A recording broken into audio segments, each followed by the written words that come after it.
Introduction to Strategic Management Accounting. So first of all, we have to understand what is strategic management accounting. To understand what is strategic management accounting, we have to understand strategy, we have to understand management, we have to understand accounting. What is strategy? The strategy is about how am I going to get something done? What am I going to do and how am I going to get something done is basically strategy. So organizations develop different strategies to achieve a common objective. If you look at all the organizations which are operating in Colombo, all these organizations have one common objective. The common objective what they have is maximization of shareholder wealth. But how each and every one of them is going to maximize the shareholder wealth differs. Everybody have their own ways, own methods of operating. The methods of operating, the different methods of operating, what do they have? It's what you call strategies. Management, it's not operational, it's management. That means you are managing the people. You should know how to manage, right? If you look at your organizational future or your current or future organizational career, you will see you will be working at 3 levels: executive level, manager level, and then director level. Executive level, people are supposed to execute. If I'm an executive working for an organization, I'm supposed to execute stuff. So I'll be having a task, I'm supposed to execute it. Management level, I'm supposed to manage the executives. So I'll be having a bunch of executives or the trainees or the clerks who will be working for me, and I'm supposed to manage them as well as other resources effectively.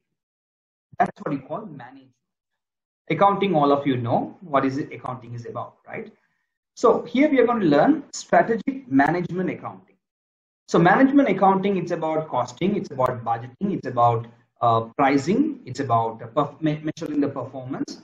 So how are we going to do that for the organization as a whole is what you call strategic management accounting. It's different. So you can have, after completing ACCA, you may decide to have different types of careers, right? Because ACCA is a very common qualification which is preparing you for many careers. If you complete your SBR properly, you can become a good financial accountant. If you like something like AFM, you can become a treasurer, corporate treasurer. If you like AAA, you can become an auditor. If you like ATX, advanced taxation, you can become a tax consultant. Similarly, if you do APM properly, right? If you do the APM properly, you will be able to become a good management accountant, a strategic management accountant. So what is the job of a management accountant? A strategic management accountant works very closely with the board, very closely with the CEO, right? And he has helped the organization to develop budgets, plans, goals, and he monitor whether the organizations are actually performing those goals, performing those activities, performing those operations according to the goals and the strategies, and he reports, right? So if you are a strategic management accounting, you play a very less role in typical management accountant role like costing, but you mostly work and focus on working along with the board. Helping the board to run the business is what you basically do. Planning and control. Planning is very essential for anything. Planning is very important. I always tell in my classes, Abraham Lincoln, someone asked Abraham Lincoln, somewhere he told, like, if somebody give me 12 hours and if they ask me to cut a tree, I will spend 11 hours in sharpening the axe. Then I can cut the tree within 1 hour.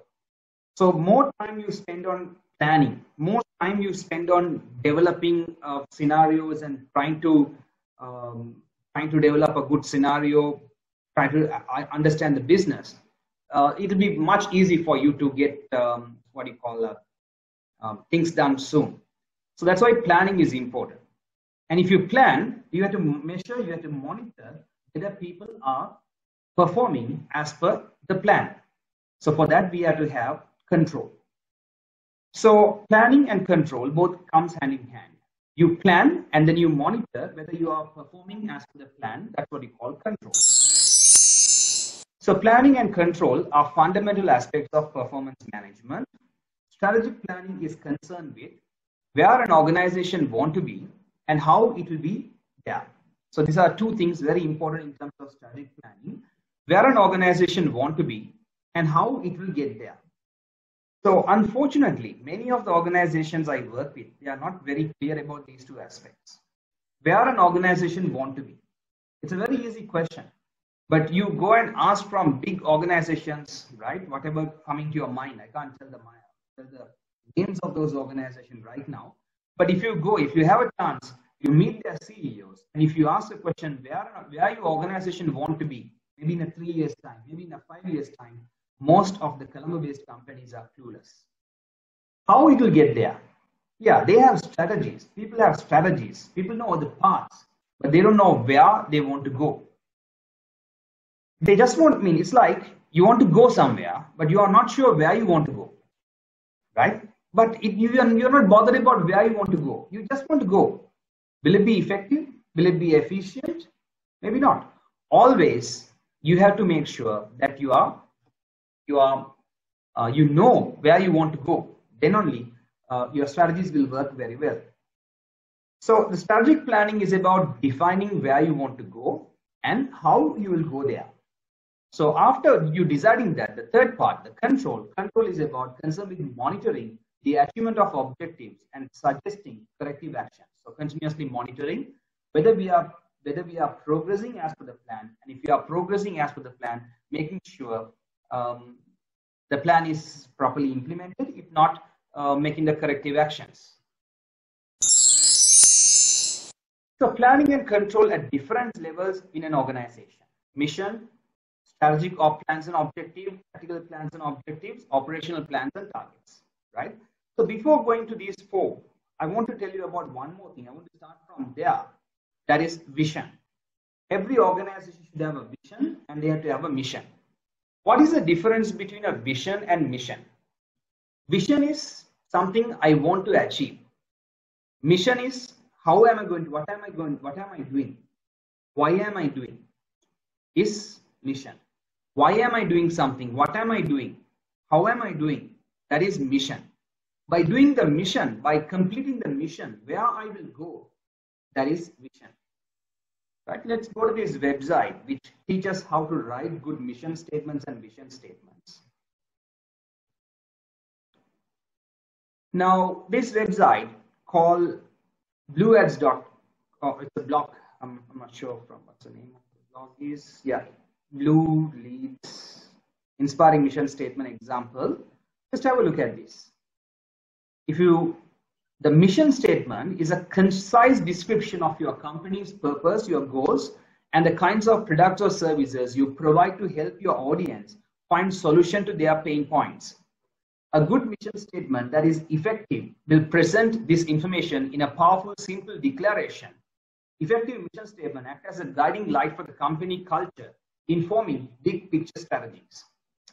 So mission statement will tell you what you should do, why you should do, and how you should do. Right? That's about the mission statement. So, for example, the organization I work for, they have a mission statement to be the best in enriching lives. We want to be the best in enriching lives. So, what is our vision? So, to create the healthiest public or citizen in the whole, to create the healthiest citizens. That's our mission statement.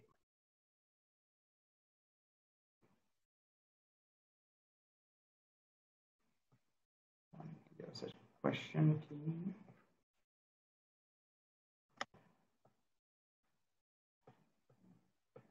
For some reason, I can't see the chat box here. If you all want to ask any question directly, please ask.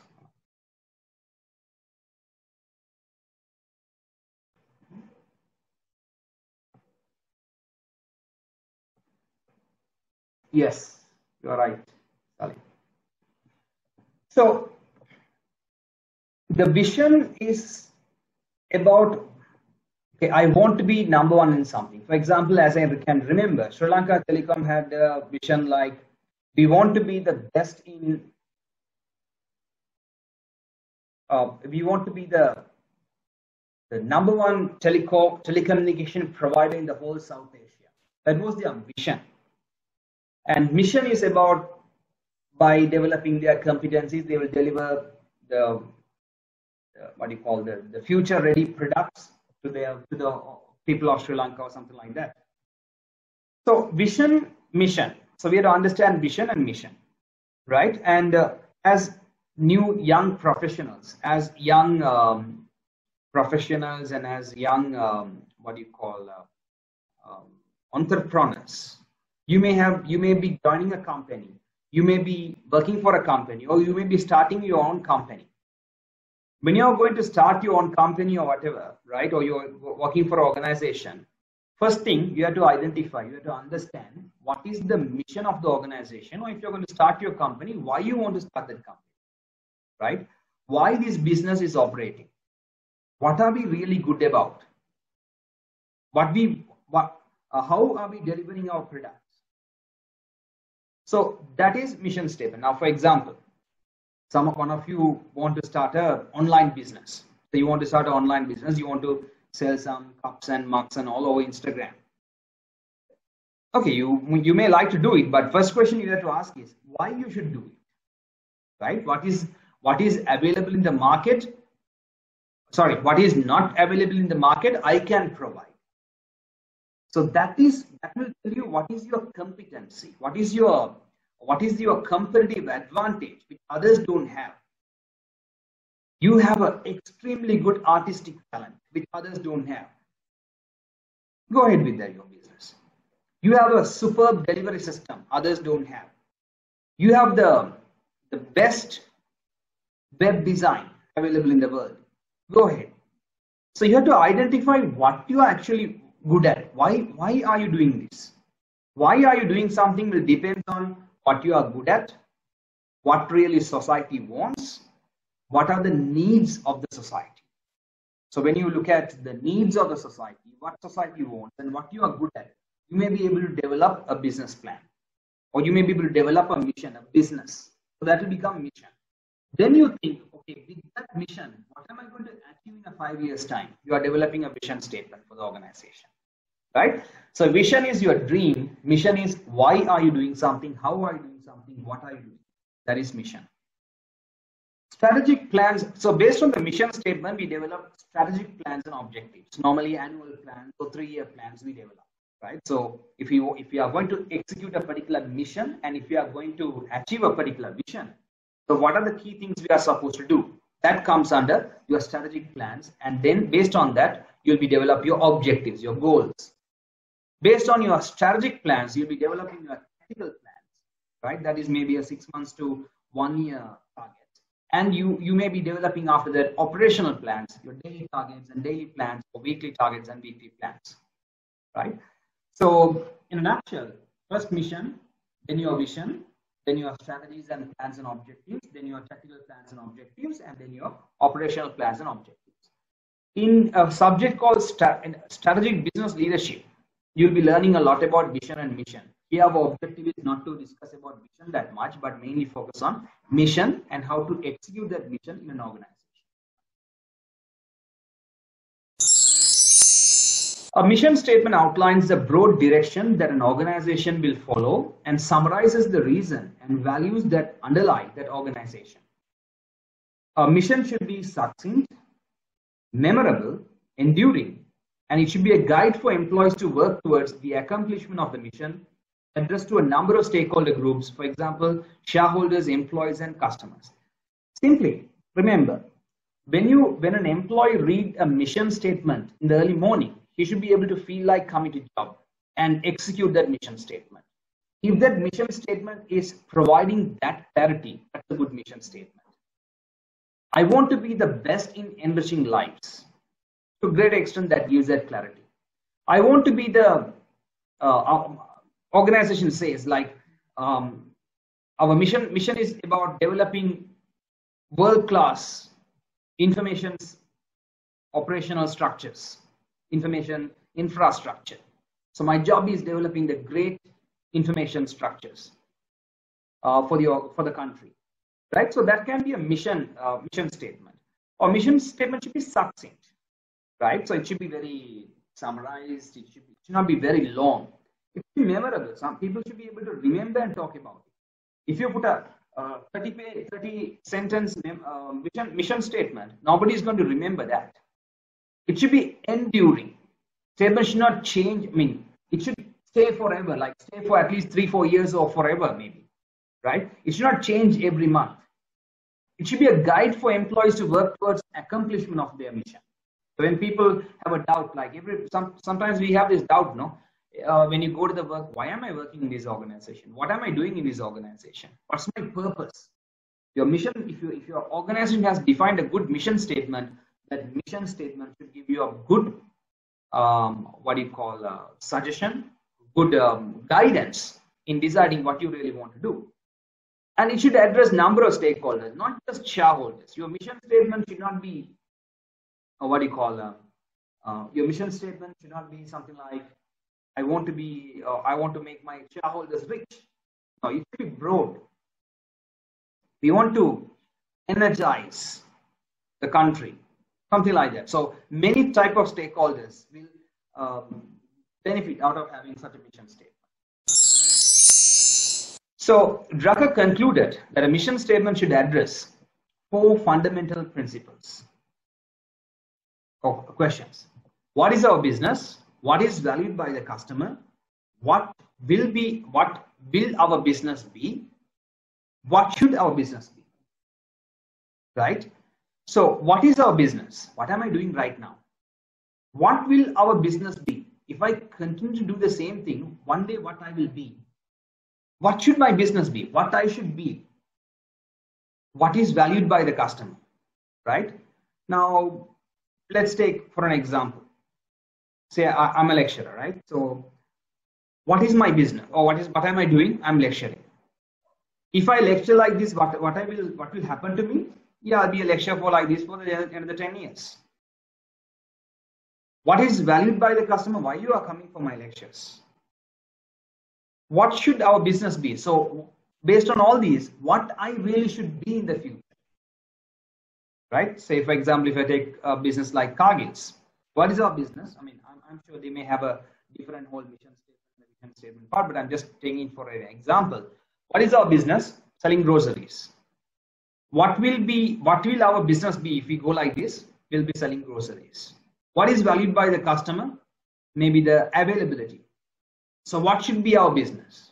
We can't sell groceries more, but we have to be more present in online, and we have to be the #1 e-tailer, not the #1 retailer. So like that, then they may be able to change themselves, right? So understand these 3 questions, very important. I mean, this is very easy for you all to understand, but these 3, what is my business right now? What will be, if I continue as it is, what I will be one day, and what I should be one day actually. So there'll be a difference. So then you have to develop based on this, you will identify a difference, and you have to develop plans and everything to bridge this gap.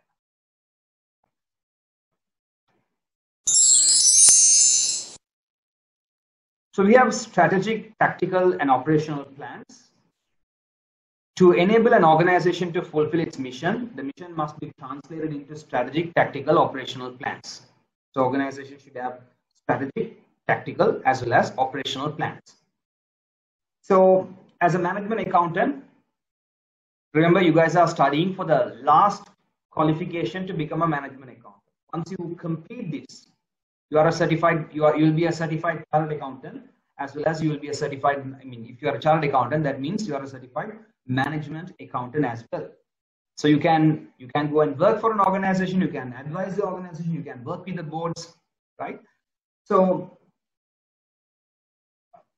as a strategic management accountant, you should be able to develop strategies, strategic level plans, tactical level plans, and operational level plans.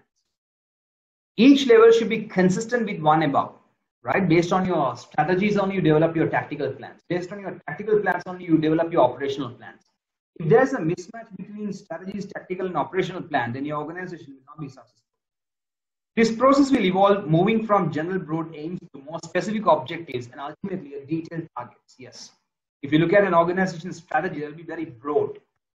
But if you look at the operational targets, they'll be very narrow. So we first develop broad level targets, and then we step by step we narrow it down to operational level targets. Differentiate strategic plan with operational plan. I'm not going to discuss this in detail. All of you may be knowing that. For you to give you a few examples, strategic plan is a very broad one. Operational plan is narrow. Strategic plan talks about how to build a business in the future. Operational plan talks about how to run a business today. Strategic plan talks about future. Operational plan talks about current. Strategic plan talks about what do you call it? It's full of very broad, and it talks about aspirations. But operational plan mostly talk about the routine goals which we are supposed to achieve. Right. So, if you a role of performance management in planning and control. So, what is your as a performance management expert, as a management accountant? You see, when I say a performance management expert, when a management accountant, both are same. Right? So, performance management is an activity that is designed to improve the organization's performance and ensure that its goals are met. Planning will take, and so it's a process where you are developing your goals and making sure the goals are being met. Planning will take place first to establish an appropriate mission and objectives. Those should be aligned with the organization's critical success factors. You're going to learn that.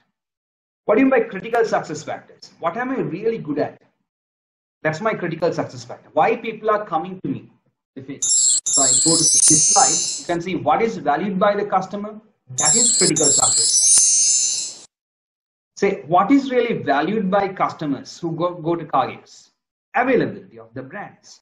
So they go there and they can buy any items under one roof. That's the critical success factor. If Kpis fails on that critical success factor, they will not be a successful organization. So we have to understand our mission and our objectives are aligned with our critical success factors. Right? So my mission is to become the #1 e-tailer in the whole world. But I don't have any critical success factors. I don't have anything which is valued by my customer. I can't be that. I have to develop myself first of all. Based on that, we have to develop smart objectives. Right? So what are the smart objectives? Specific, measurable, time-bound, relevant, and achievable. Smart objectives should be set as an appropriate performance indicators for each target established. Performance management techniques will then be used to put most appropriate strategies in place in order to achieve the organization's mission and objectives. So based on that, we will be developing the right objectives. Finally, performance management techniques will aim to measure the achievement of target set and hence the mission and objectives, and to recommend any improvement strategies required. So again, same thing, whatever we discussed earlier also, performance management is about developing your mission for the established mission, right? Identifying the appropriate critical success factors, based on that establishing goals, based on that putting the right KPIs, performance management techniques, and monitoring, and wherever things are not going further, not going right, we change, we improve it. That is what it's going to be about performance management, or the advanced performance.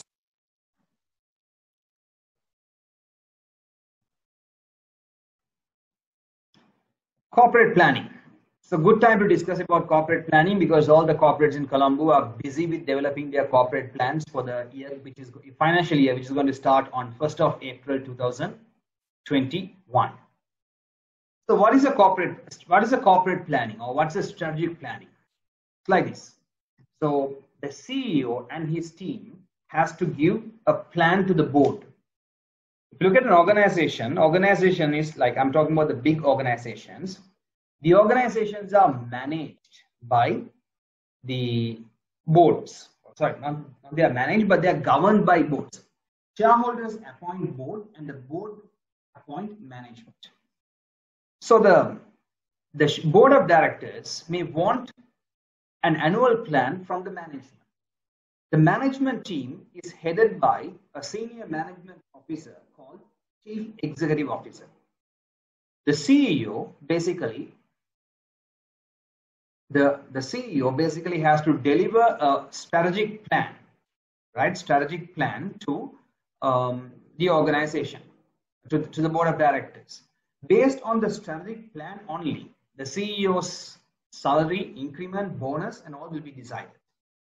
So CEO normally goes and promises the board by 31st March 2022, I will deliver these 5 things for you guys. And if I deliver, you have to pay me 20%, maybe a share percentage, maybe a share option, maybe a bonus, maybe a special allowance, maybe a paid vacation or an apartment. So like that, shareholder will want. Shareholder may want what you call the CEO may want certain things from the shareholders. So CEO developed this strategic corporate plan and give to the board. So again, what is strategy? The core of a company strategy is about choosing where to compete and how to compete, right? So the strategy is, when you are developing a strategy, right? We learned what is strategy earlier. Strategy is about deciding what to do, how to do, and why you should do it. When you are developing your strategy, you have to think, where should I compete and how to compete, right? Now, what do you mean by where to compete? Now, everyone is starting an online business. So I also want to go and start an online business. Then you are having a problem there, right? You have to focus on areas where people are not that much available. And you focus on that, you can become easily successful. How to compete? What do you mean by how to compete? Like, how am I going to compete? Like, am I going to copy from my competitor and do the same thing, or I'm going to differentiate myself? It is a means to achieve sustainable competitive advantage. Where to compete and how to compete.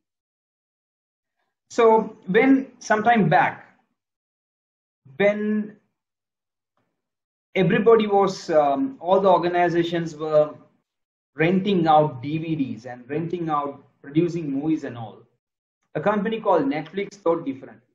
I want to be in the entertainment business, but I don't want to compete with them there. I'm going to compete with them, or I'm going to start my business in on-demand videos. And that became a huge success for them. How to compete? I'm going to develop my own content, as well as I'm going to broadcast others' content as well. That's how they decided. Today, these on-demand channels have become so powerful, and even tomorrow, even the big movie houses may be owned by them in the future. So it's a means to achieve a sustainable competitive advantage, deciding where I'm going to compete and how to compete. In terms of performance management, the test of a good strategy is whether it enables an organization to use its resources and competencies advantageously in the context of an ever-changing environment. Strategic planning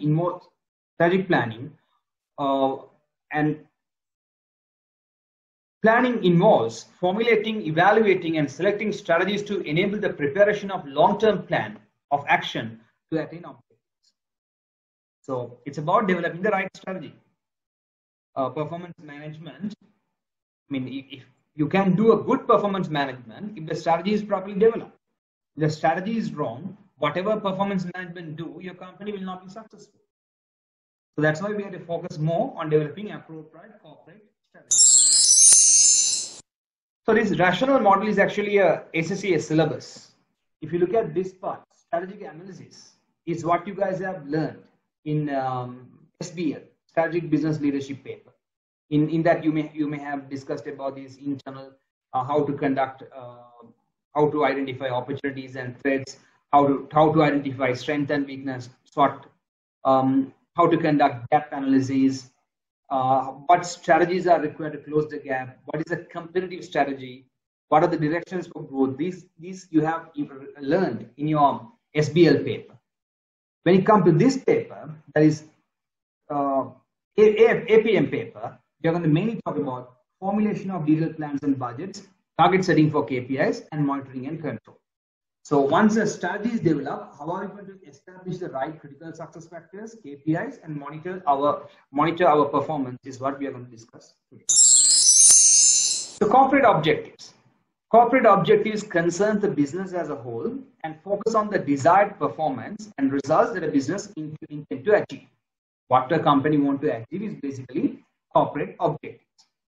Put more simply, objectives are the targets that an organization set out to achieve. The first stage of strategic planning process, strategic analysis will generate a range of objectives typically relating to maximization of shareholder goals, maximization of sales, growth, survival, etc. So when you are developing your strategic plan, you will analyze and see what should be my objectives, what should be my targets. For example, if you are running a business in Colombo, right, and if you are developing a plan for 2021, 2022, you will be thinking about this heavily, right? What should be your objective? What you are supposed to achieve? What should be your objective? Your objective should be developing a better, surviving. Some of your objective, maybe some of the businesses' objective is purely surviving. Say, for example, a luxury good manufacturer, a luxury good distributor, a luxury good retailer. Those guys are thinking only about surviving. How can we survive and come out of this COVID situation? Because when people's lives and people's incomes are threatened, they are not going to spend much money on buying luxury items. Take movie theaters for an example. What is their main objective these days? How can we survive? Take the whole tourism industry. What is their main objective? How can we survive? Let's move from tourism industry to healthcare industry. What is the main objective of the healthcare industry? That for most of them, how can we bring that vaccine and how can we make sure that we can distribute it here and how can we expand the business using that? That will be their main objective. If you take organizations, hospitals, what do you think? One thing is survival. Why hospitals need to survive? People are not getting sick that much. All of us are washing our hands every 1 hour or once in 2 hours. And whenever we go out, we are putting a face mask. And whenever we see a person, we normally keep a 1 meter distance, right? So not only the COVID-19, no other viruses, no other bacteria are affecting us that much. As a result, people are more healthy and less people visit the hospitals. So those hospitals are thinking, how can we survive? Right? How can we, because they have invested heavily on big machines and staff and doctors. So they have to survive. How can they survive? So for some industries, it's about survival. Some industries, it's about growth. So when it comes to performance measurement, it's about deciding what to do, right? It's about deciding. It's about making a strategic choice. So when you are deciding what to do, or when you are making a strategic choice, you have to consider suitability, acceptability, and feasibility. What is suitability? Will this strategy will be okay for my organization? Will it be okay for my culture in my organization? Will people be ready to deliver that objective? Will they be ready to deliver that or execute that strategy twice? Acceptability. Will my shareholders and the other stakeholders, will they accept my strategy? Feasibility. Will my strategy will bring money or not? Right? So, suitability means like this.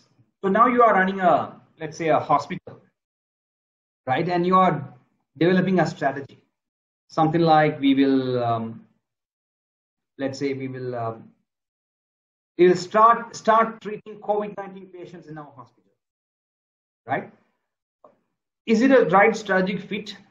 By doing that, you are going to make all your staff risky. I'm talking about a private hospital, not a government hospital. you're going to make all your staff more risky, and you're going to make them feel, they may think, no, it's not the right thing to do. We should not become a COVID-19 treatment center. It should be just a hospital. So they may not accept it. Or some hospitals, they may say, no, we will become the COVID treatment center. We'll serve the people. So you have to see whatever strategy you are developing, is it suitable for your organization's culture and the employees? Acceptable, will they accept it? And if you execute, will you be able to get necessary money, necessary what do you call it? Will you be able to make money out of it? Will it deliver some profit to you? That is something which you are supposed to consider. So a place like a hotel deciding to become a yoga center or something, a Ayurvedic health resort or something like that. First of all, they have to see, is it suitable? Is it acceptable? Will it be feasible? If it is suitable to all the employees, and if it is acceptable by all the stakeholders, and if you think that's going to give you money, it's going to be feasible, then yes, you can go ahead and make sure that you are doing it. You are changing your organization structure based on that. So the performance measurement activities, normally you can see here, you develop the objectives, and based on that you put the budgets, then your actual results, right? And you compare your budget and the actual results, and you may see a deviation from the planned activity. And if you see a deviation, what you do, you analyze and see what's the problem. Why am I deviating from my activity? And then you are taking some corrective action. Your corrective action may be going and changing your resources, changing your budget, or improving your operations, right? It can be one of that. So this is what you call a normal control loop model, right? So every organization go through this model. They have the budget, they have the actual, they compare the budget and actual, and based on that they take see where they are going wrong, and they analyze and they take appropriate action to improve one of these.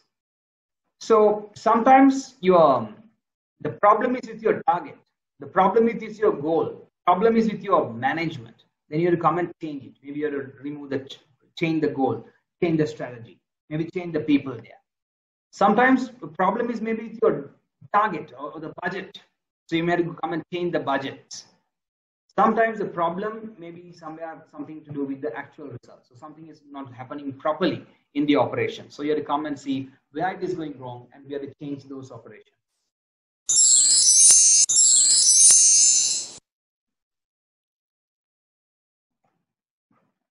Now we are moving into a more important section: objectives, critical success factors, and KPIs. Right? Organizations should have objectives, critical success factors, and KPIs. Objective means the targets I'm going to achieve. Critical success factors mean my competitive advantage. Why am I good at something? And KPI, key performance indicators, means why I should do something. What are the things I'm supposed to do? What are the things that I'm supposed to measure, monitor to make sure I'm achieving my objectives? Say my objective may be something like expanding my market share in the Western province. My critical success factor is maybe a customer care. My performance indicator may be number of satisfied customers. The critical success factors are the vital areas where things must go right for the business in order for them to achieve their strategic objective. The achievement of critical success factor should allow the organization to cope better than rivals with any changes in the competitive environment and to maximize performance. Right? The few things which has to go right. Say hospital means they have to provide the right healthcare. That is a critical success factor. If the hospital is not providing the right healthcare, they can't survive in that business. As we discussed earlier, if you take a place like Kpis, availability of goods, it's important. The variety of goods should be available under one roof. If they miss on that, they can't be successful. If you take something like Daras or a e-tailer, again, availability of goods as well as delivery on time. If they miss it, they can't be successful. So, if you are doing a business First of all, you have to sit and think, what is my critical success factors are? Some of the critical success factors you may have already, and your competitors also may have. So they are not competitive advantage, but these are critical success factors. When you are doing that analysis, sometimes you may identify new critical success factors which competitors don't have.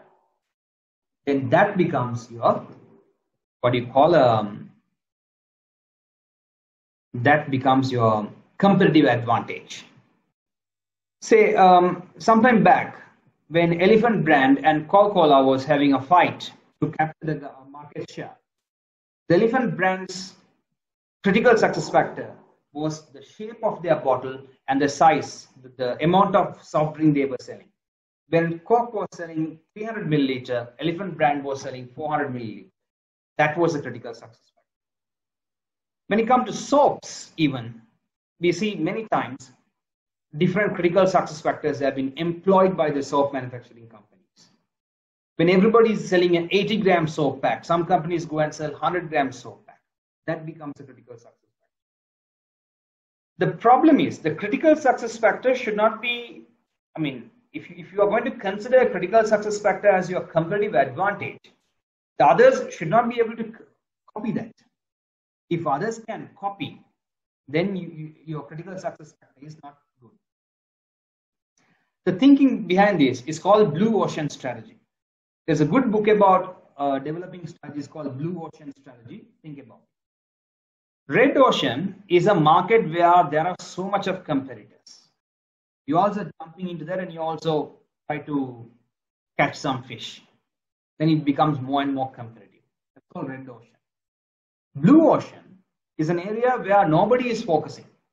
So you focus and you be the number one there and you make money out of it. Blue Ocean, right? So the Blue Ocean Strategy, the book describes how to identify blue oceans. Most of the time we are photocopy people. We just follow whatever competitors are doing or somebody else is doing and we just try to copy and paste it. But the blue ocean organizations, they think different and they create new market, new experiences. Two very famous blue ocean organizations which were developed are, one is Google, the other one is Facebook. Google started somewhere in 1995 or something. At that point, searching things in the internet was very difficult. There were few search engines, but Google identified that and they mastered it. And that became their critical success factor. Whatever you want, you can find in Google. You can find in Google. And even term Google it became so common. So that is blue ocean. Now 95 they started, now 15 years over, and still nobody is able to copy that product. Nobody is not even near that particular product. No other alternative search engines are available. I mean, there are few engines, but nobody uses them. That is how they they identified their critical success factor. That means what? You don't need any fancy things. I mean, earlier, before Google, if you look at the MSN and other pages, they have so much of work. They have news, they have that and this and everything plus search. But Google focused only on one thing. What is that? Searching. And they become masters of that, and they made it their competitive advantage. Even up to today, they are surviving. Facebook. Before Facebook, also there were organizations which were trying to connect people, something like MySpace or somewhere there. But the Facebook mastered it, right? And they mastered and they created a huge market out of it. And whenever there was a competition, they made sure there's no competition. Facebook feared Instagram will be a big competition for them, they purchased it. They thought WhatsApp will be a competition for them and they purchased it. So like that, they made sure, I mean, they also started somewhere in 1990s and up to now, they are the number one social media company in the whole universe, the whole world, right? So that's why we have to identify, I mean, the Facebook, again, the critical success factor is connections, connecting people.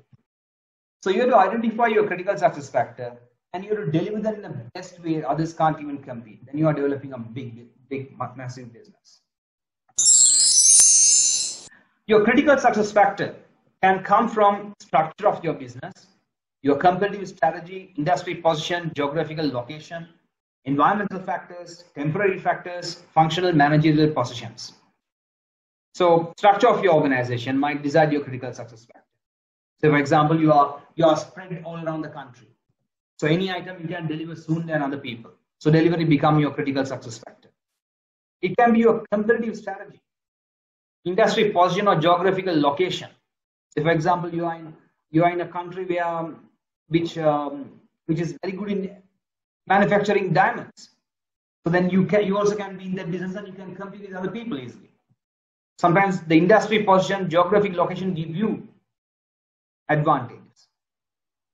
For one more example, say if you are number one in the industry, and if you have 40%, 50% share market share, as an industry leader, whatever you do, others will follow you. Nobody will come to fight with you.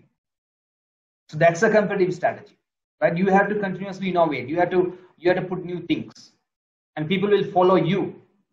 They will not create something, then you don't have to follow that.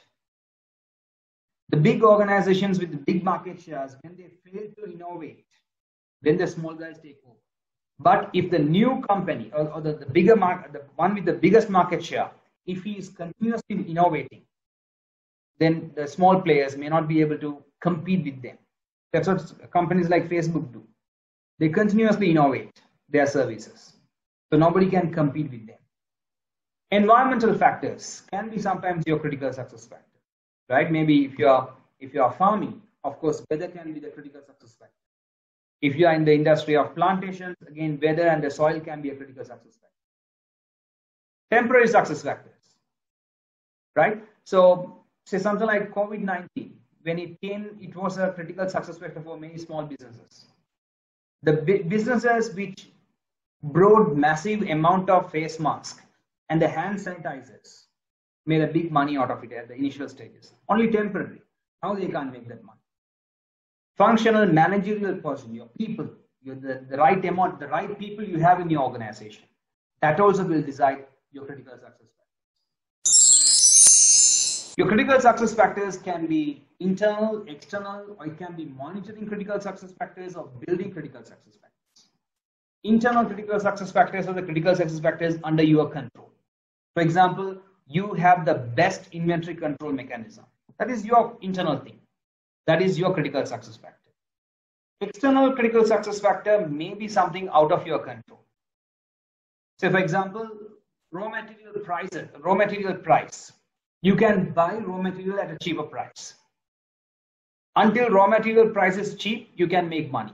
The day the raw material price increases, you lose making money. So external critical success factors are not under your control, but you can make money out of it. But continuously, you have to keep an eye open because at any time it can just disappear. Monitoring critical success factors are the critical success factors which used to monitor how your organization is performing. For example, quality. For example, your internal audit. For example, your budget monitoring mechanism.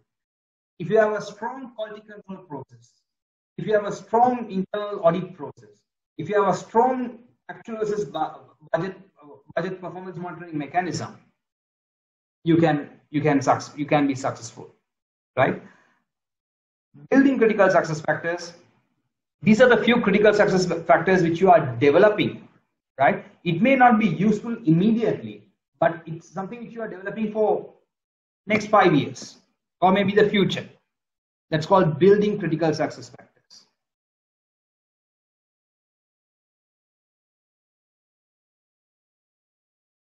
So the building, so we have internal, external, monitoring, and building critical success factors. Yeah, just to give an example, like if I look at the building critical success factors, organization, right, doing so good right now, but they understand the future of the organization or the future of the business world depends on bionic models. So what's a bionic model? A model where the systems and humans work together. That's called bionic models. Now, if you take a company like Uber, They are bionic because Uber operates on a platform and people can log into the platform and come out of the platform. People means everybody, right? The Uber platform facilitates the customer and the supplier. So platform-based businesses are the future. So right now I'm running a hardware company or hardware business. I don't have a platform. But I know one day I should have a platform. If not, the competition or someone will come and take over it from me. So then I identify, okay, fine, number of software engineers I have in my organization becomes a critical success factor. So if you ask from me, why am I having them right now? I may not have an answer. But I'm having them right now in order to develop a better business model for the future. That's called building critical success factors. Right, let's do a small question now. Read this question carefully. The directors of Dream Ice Cream, a successful ice cream producer with a reputation as a quality supplier, have decided to enter the frozen yogurt market in its country of operation. It has set up separate operation under the name of Dream Yogurt. And the following information is available, right? So ice cream company want to sell frozen yogurt.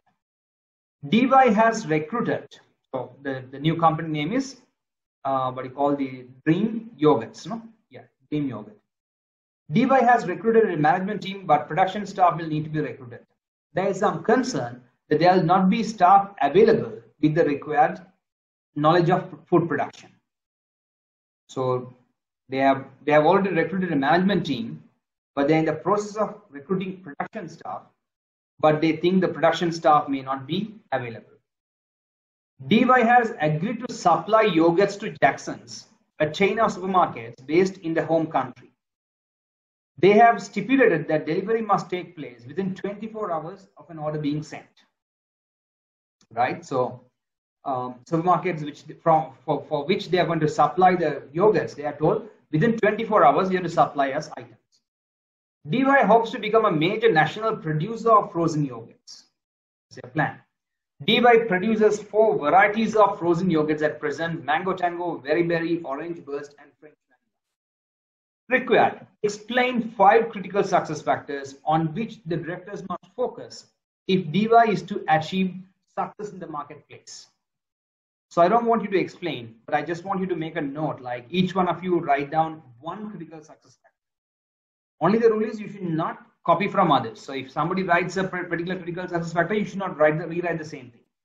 There are plenty of them. We need only 5. Please put your answers in the message, in the message box.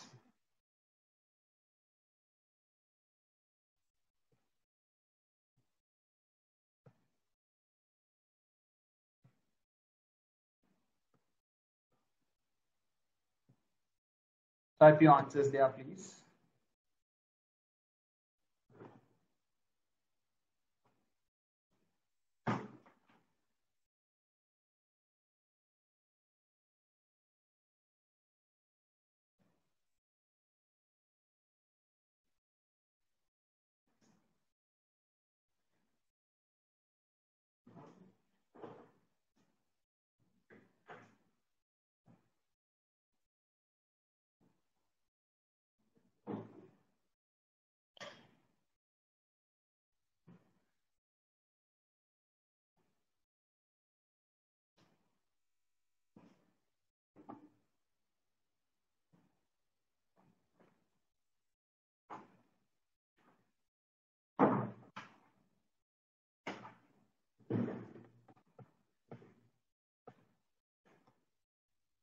Okay, we have some answers. Let's see.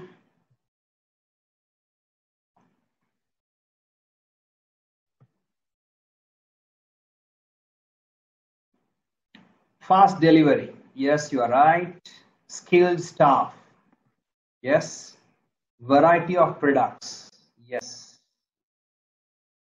All these answers are right. So let me show you just tell you the answers. So if I look at first one, so how to decide what is my critical success factor. First one, I need good production staff. So skilled production staff is a critical success factor. Because if I don't have the skilled production staff, I'm not going to be successful.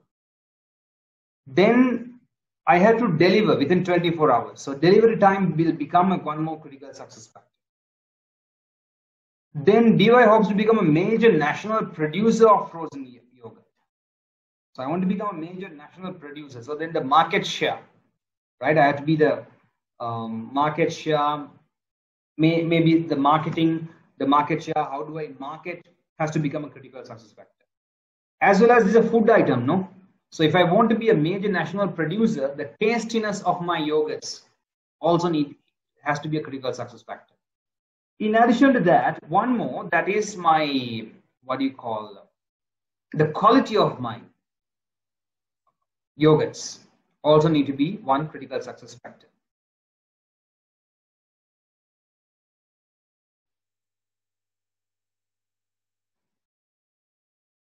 And the last one, DY produces 4 varieties of frozen yogurt. Yeah, the varieties, the different type of items I'm selling.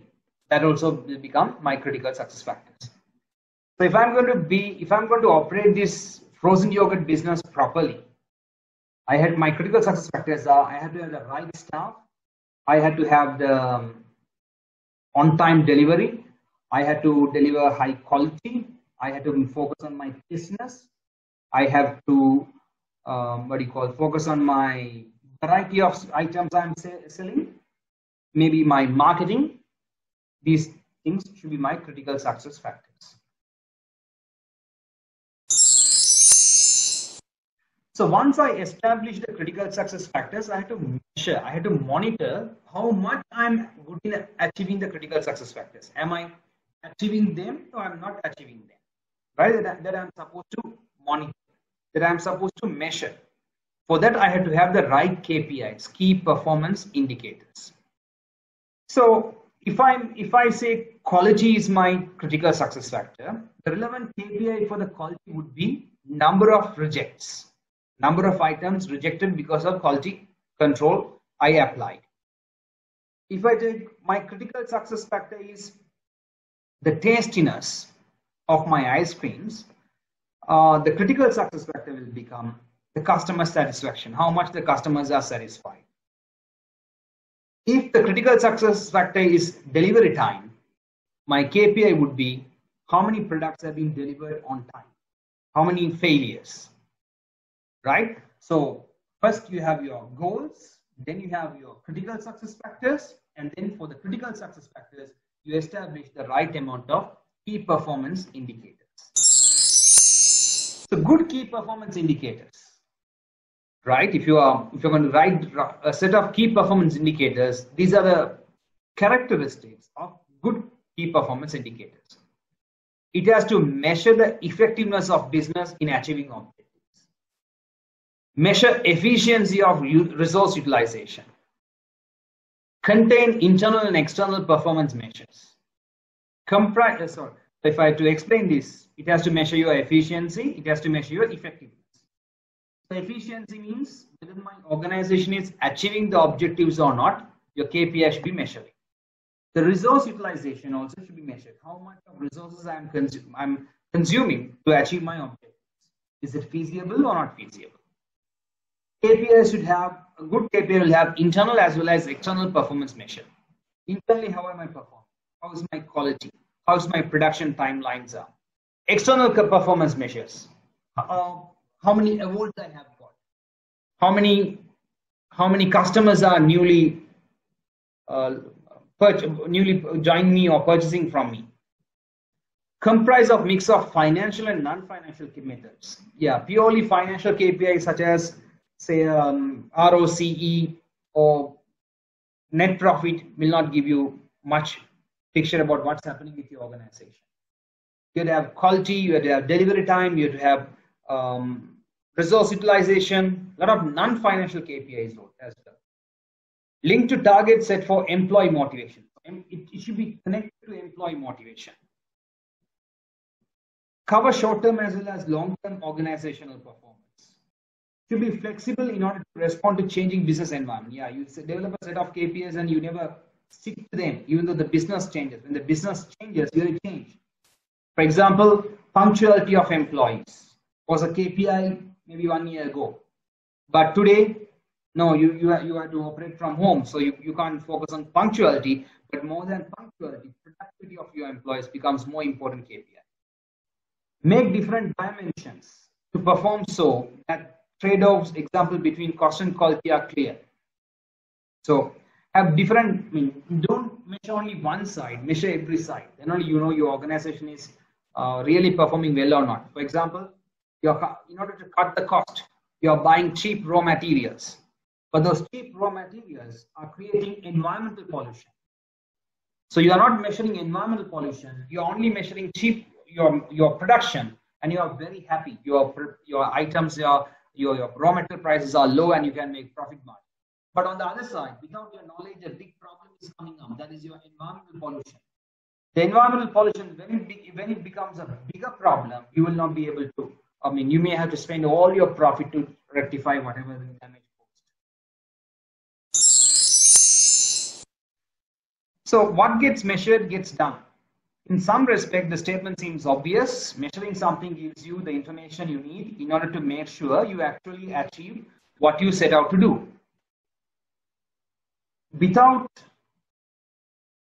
a standard, there is no logical basis for making a decision or taking action, right? So obviously, when it comes to anything you want to do with your life, if you measure, you can get it done soon. If you don't measure, you'll just pass on. Say, for example, if you have a habit of every day when you get up in the morning, you set up 5 things to do, and next day morning you check whether you have done it, right?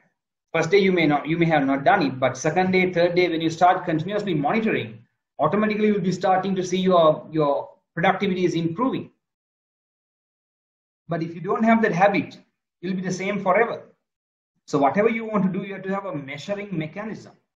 So for example, if you want to lose your weight also, start measuring first of all. Don't start exercise. Don't start dieting yourself. Simply start measuring. Take a piece of paper, put on your Instagram or wherever, maintain a B block and mention what's your kilo every day. So first day you see you are 75 kilo, second day 75 kilo, third day 76 kilo, something wrong. Then automatically your body will start making adjustments and your mind will start making adjustments. But however, there are some problems as well. What's a big problem? When you only focus on, only when you say whatever gets measured gets done. The problems are mentioned in your book, right? The key problems are then only what is measured will get done. Whatever not measured will never get done. That's one big problem. So if you want to get anything done in your organization, thereafter you have to measure it. So people will not be doing anything for you voluntarily,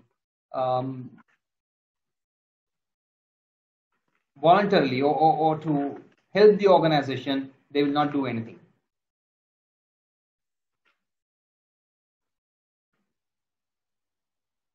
Right? And other problem when it comes to it's there on page number 18, right? Page 18. It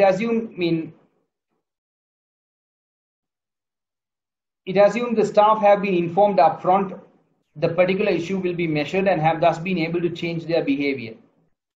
So only if you tell the people, they will change. They will not change according. They will not think thereafter because they are used to only do whatever they are getting measured for. It will focus on, and people will only focus on what they can measure, not other stuff, right? And measuring performance always can create unhealthy rivalry between employees as well. So we'll be very careful about that also.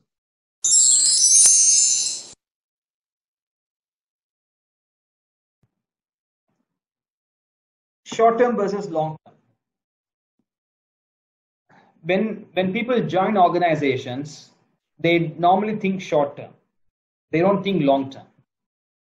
The main reason is when I join an organization, I'm going to work in an organization only for 3 or 4 years, right? So on average, an employee stays in a company for 2 years or 3 years. So if a company comes and tells, okay, this is my 25-year plan, I'm not interested.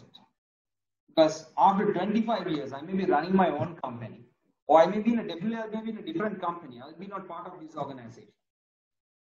So why should I think about the long term?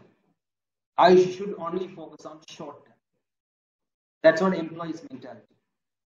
But if you take the shareholders normally put their money into a company and they are expecting a sustainable return. They want a return for 10, 15 years. Some people save by buying shares and they gift it to their kids, right? So they want long-term performance. So the managers who are joining the company, even a CEO, right? A CEO is getting recruited only for 4 years. So CEO or managers or whoever is only focused on what I can deliver in that 4 years. But unfortunately, the shareholders are thinking about the organization for multiple years, like 8, 10 years, or maybe 15 years, or maybe decades. Especially if it is a family companies are thinking how can they transfer their value to the next generations also. So there's always a mismatch between what managers want and what shareholders want. Managers focus on short-term performance. Shareholders want long-term performance. Managers want immediate returns. Shareholders want sustainable returns. So how are we going to marry these two? It's a problem, right? So that's what we are going to understand here. I will tell you the solution as well. How you are supposed to marry these two different dimensions. Simply, what you are supposed to do is you have to have some long-term KPIs. You should not give bonus based on outcome, but you should give bonus based on process achieved. Say, for example, you are a shareholder, right? You ask me to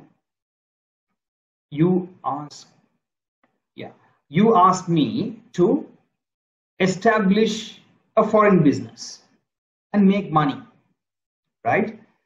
Now you are telling me to go and establish a foreign business and make money.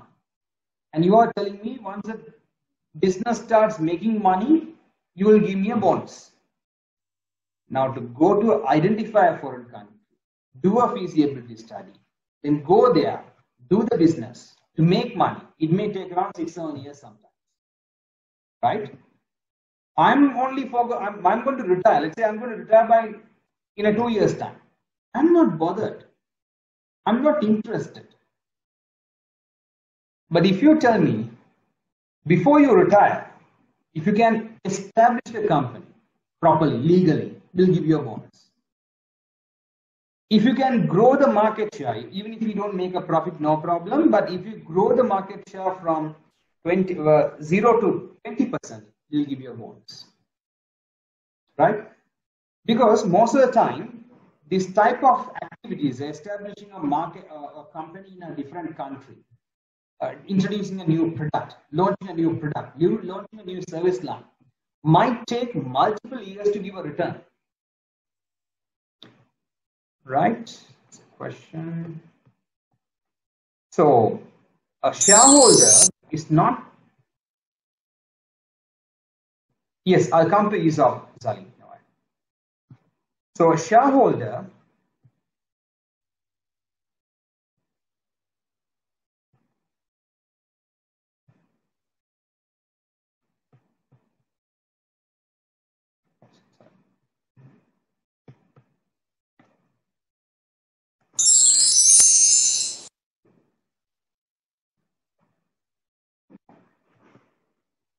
a shareholder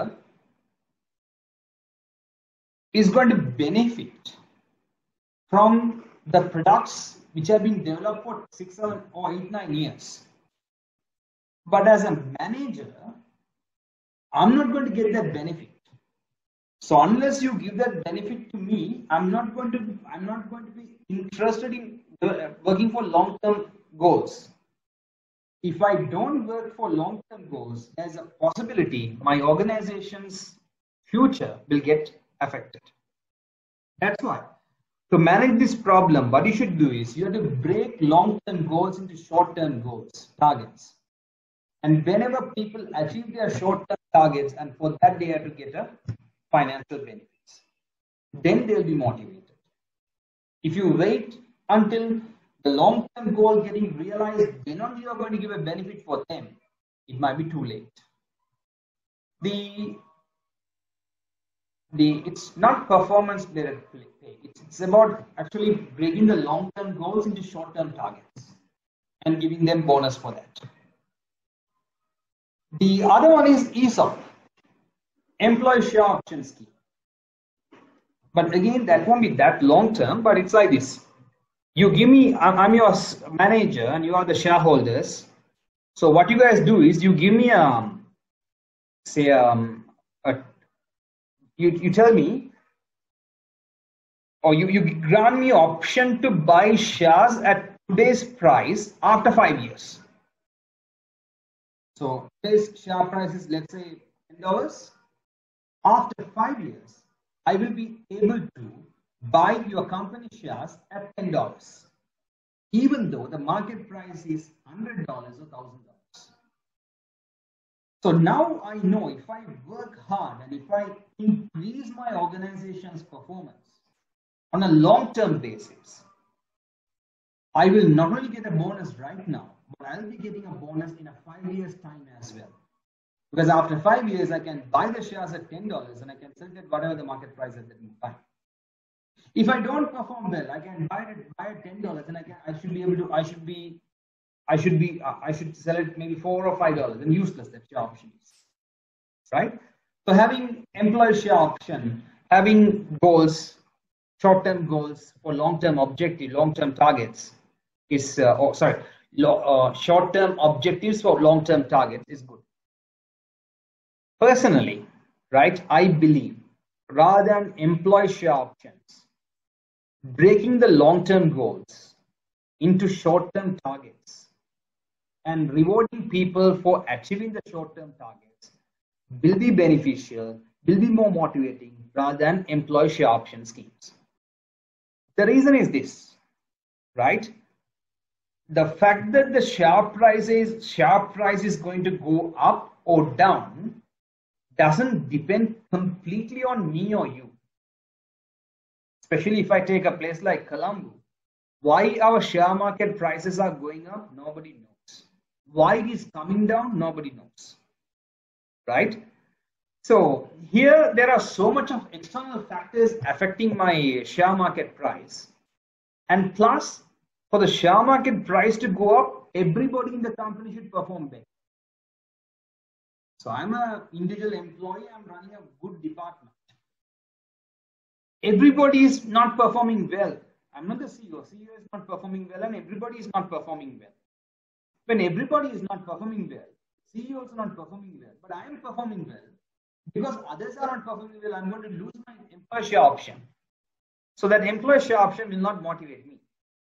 But if you have a long-term plan and if you are breaking the long-term plan into short-term targets, and if you are rewarding me for those things, then I'll be more interested in working for your long-term targets, right?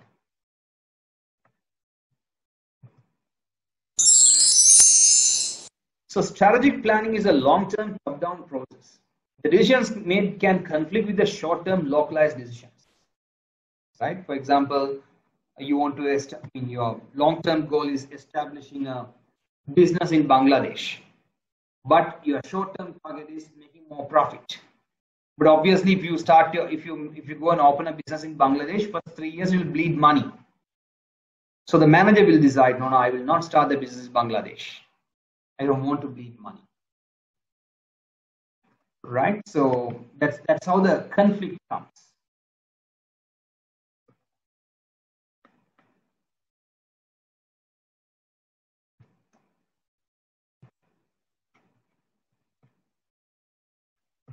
So question.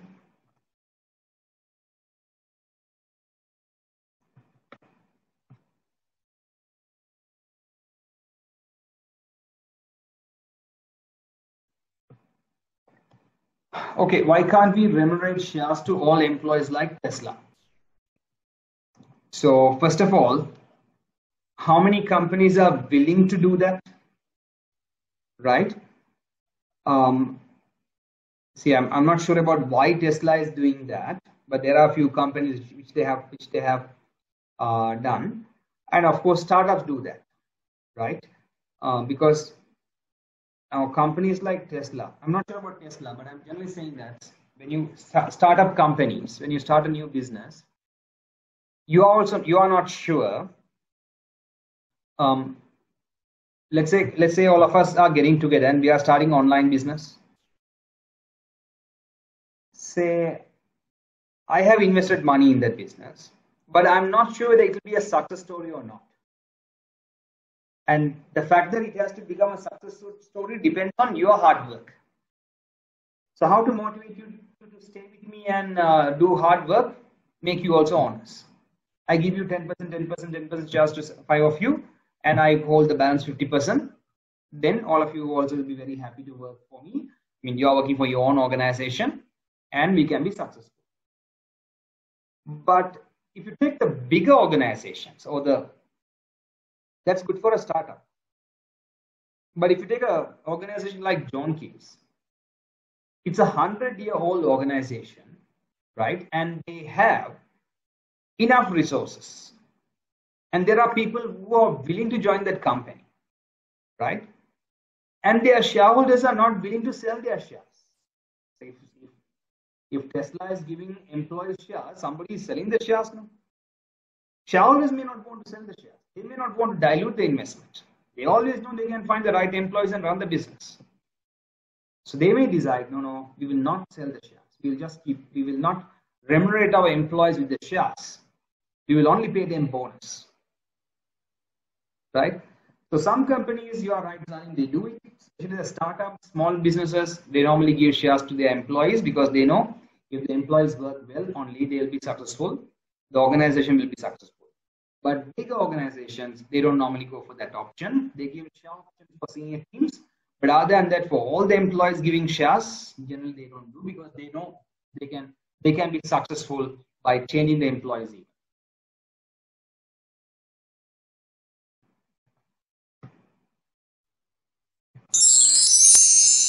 So strategic planning is a long-term top-down process. The decisions made can configure.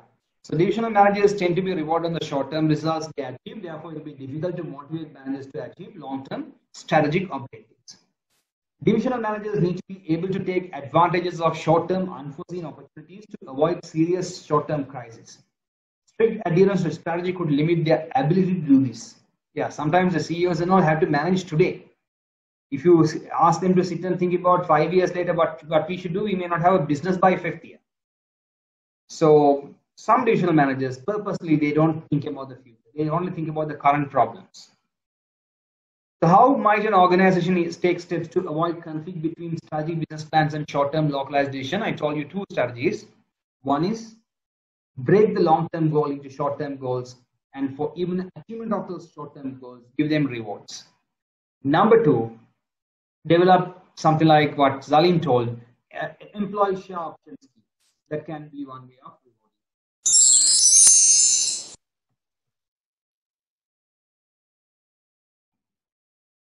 The changing role of the management accountant. So 100 years ago, the management accountant job was not existed even. Mainly the accountants play the role of management accountant. The management accountant is normally called later, maybe around 50, 60 years ago, management accountant was called as a cost accountant. So the main job of a cost accountant is costing the product, developing standard costing mechanisms, and costing a particular product is what the role of a cost accountant. From that, it has become a bigger job with their own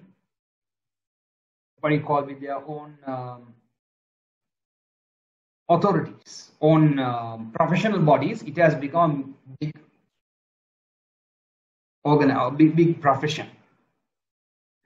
If you want to be a good management accountant, nowadays, just knowing costing will not be enough, right? You can't just know the costing part. What you should do is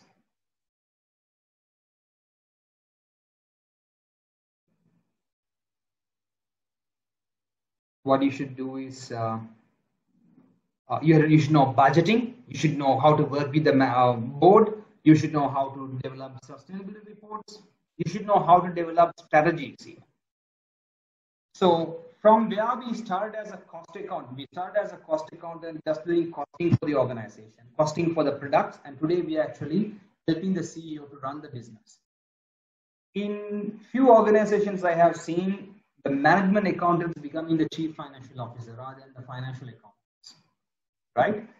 If you guys want to be a management accountant, my suggestion for you is like, in terms of education, this is more than enough. Whatever in terms of ACCA you are learning is more than enough. But it'll be good if you can join a management accountant professional body as well, something like CIMA or CMA or something like that, where you may be able to meet like-minded people a lot. So strategic management accounting is a form of management accounting which aims to provide information that is relevant to the process of strategic planning and control.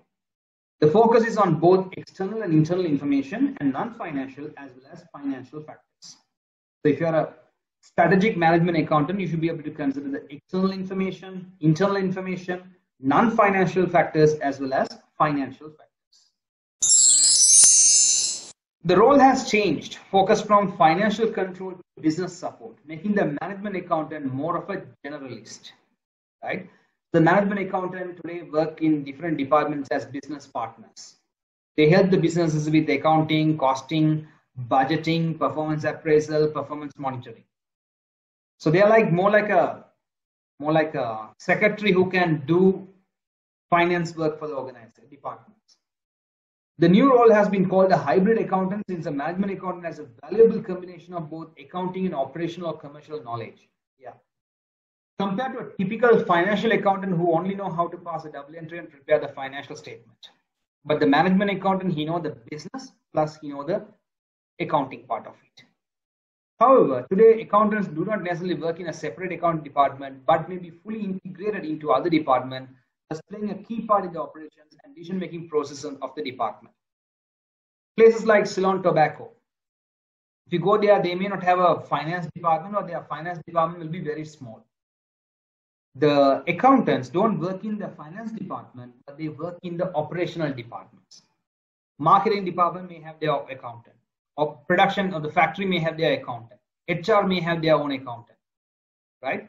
Because then only the accountant can work with the team and play a good support role, rather than sitting as a separate team of accountants. They still may have a dotted line reporting to the CFO, the chief financial officer, or the finance director. But of course, they will be working more closely with the operations. The reason why things are changing, because the management structures are changing. If you take today's world, we can't simply go for a functional structure or divisional structure, but more and more we are going for matrix structure. Things are very complex. Borders are disappearing, right? Now if I take, for example, if I take dialogue, what is dialogue? What type of a company is dialogue? Right? Earlier, we can easily classify that dialogue as a telecom. Now today, is it a telco or it's an entertainment company? Because it provides me lots of entertainment through dialogue TV and other this View app and all those stuff. Is it just a telco or is it a bank also? It's a financial institution as well, because I can do my finance transactions there. So even if I look at an organization, the organization's boundaries are disappearing. New industries are emerging. Fintech, financial technology services organization. This industry was not there 5 years back, but today it's there. Or maybe 10, 15 years back it was not there, but today it's a big industry, right? So the management structure, if you have only a functional structure like CFO, under him a finance director, under him a finance manager, you won't be able to meet with these changes happening around the world. So you have to have a very flexible organization structure. You have to be very agile to meet the current challenges. For that, we have to have a management structure. So accountant working in the accounts department will not provide that agility for accountants. But if the accountant is working in a operational department such as a factory or whatever, or or marketing or whatever, he can understand the business and he can provide better information, better insights. The technology is changing. Now, day by day, you don't need an accountant to prepare the financial statements, isn't it? If you have a good ERP system such as SAP, a press of a button will be able to deliver the monthly financial statement. Budgets and the actual comparison, you don't need a human now. You press a button, the system will provide you the data. But why you need a person to interpret the results? Now, you can interpret the results only if you work in that particular department. Otherwise, you may not know. So I may be a CFO. I can take a printout of my budget and the actual performance, and I can go and talk to him, and I can go and show them, look, this is your budget, this is your actual, right? I can show. But what that a machine will do it easily. What is more important is why there's a deviation. That only an operational person can answer. So unless I become an operational expert also, I don't have a value I can give to my organization. So technologies make automating our work. Our management accounting job is getting automated. So we have to work with the businesses to create value. Otherwise, we will be going out. Competition. If your competitors are doing that and they are innovating new type of work, new type of management accounting structures, then you also have to do it. If you don't do it, then you'll be out of market. The demands placed on management accountants have grown in recognition of significant sustainability challenges in terms of economic performance, in terms of environmental performance, and in terms of social performance, right?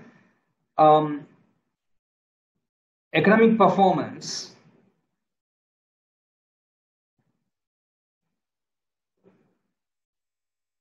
If you take the economic performance, how does an organization performs in terms of economy, in terms of tax, in terms of giving back to society? How does an organization performing in terms of environmental pollutions, environmental preservations? How does an organization perform in terms of society? Right? So these are important. So these need to be measured. These need to be reported. Earlier, management accountant who used to do only cost accounting. If I take as an account, actually the boundary between a management accountant and financial accountant also disappearing. That's the other thing. Because you don't need a financial accountant now. Your system can do the job of a financial accountant easily.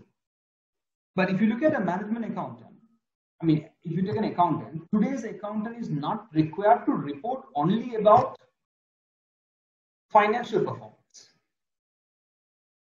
A company's audited financial statement is not a measure of their performance now. The measure of their performance,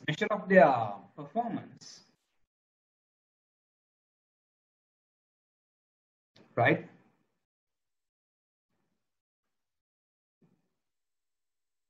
Measure of their performance is the annual report. The annual report contains everything, isn't it? Annual report contains what that organization has done for the society, what the organization has done for the economy, how the organization is responding back to economical pressures. So an accountant is expected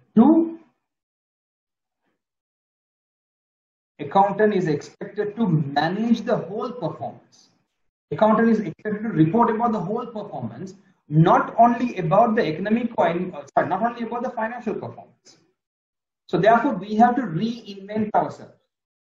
Now today I see many accountants taking courses on corporate social responsibility, studying sustainability reporting, because they know in the future there'll be less work. If you are supposed to report about the financial performance, there'll be less work.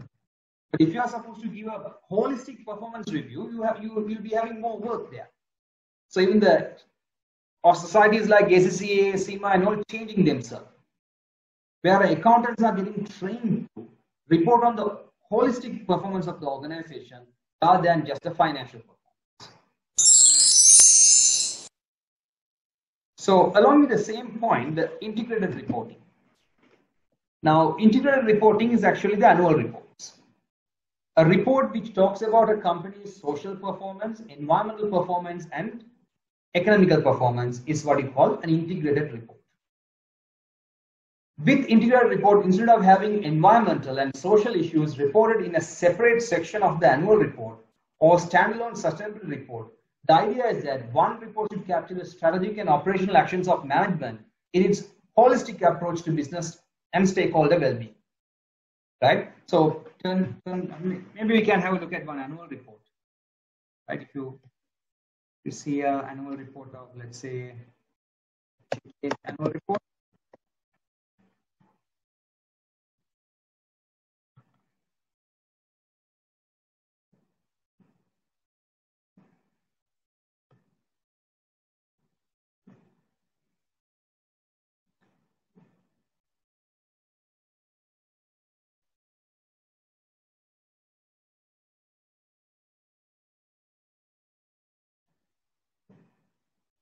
It's loading.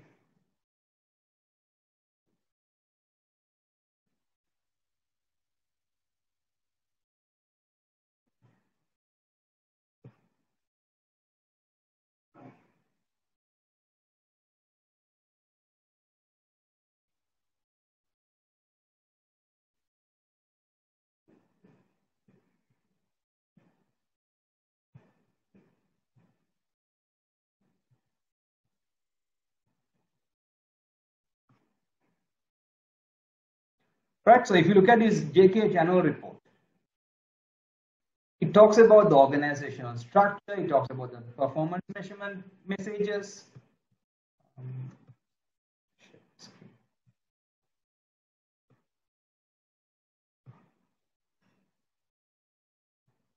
No, sorry, should not do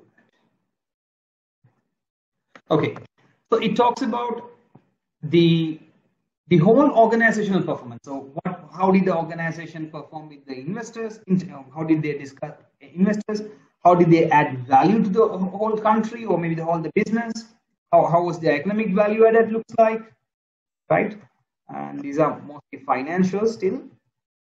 But if we go down, it talks about, what they have done to the external environment, what they have done to their, see, these 6 capitals. This is what we're going to learn right now. Natural capital, human capital, intellectual capital, social and relationship capital, financial and manufactured capital, what they have done to these capital, and how is their, what do you call, capital management, how is their,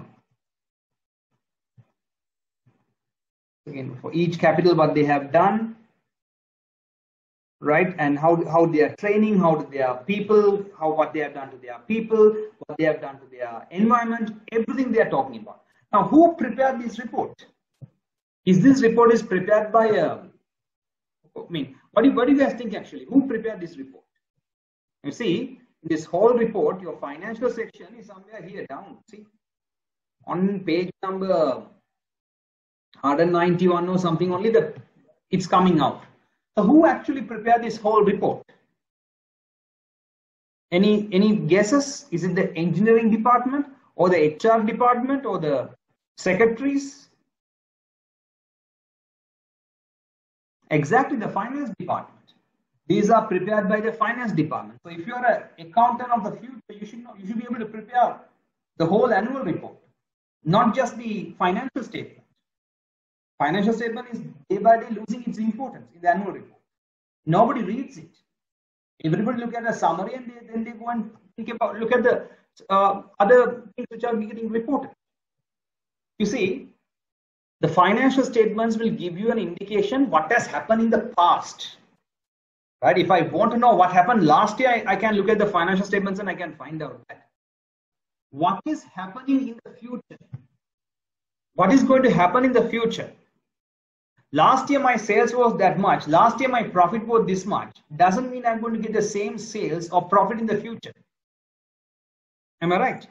So financial statements give me a past indicator, past performance analysis, whereas the other part of the annual report, the chairman's prediction, CEO's prediction, risk report, the reports on 6 capitals or the GRI reporting, These will tell me how the organization is going to function in the future. So let me explain that and come back to the annual report part again. So before that, I'll go to the capital, right? Now this global initiative reporting framework, right? So IR framework, integrated reporting framework, right?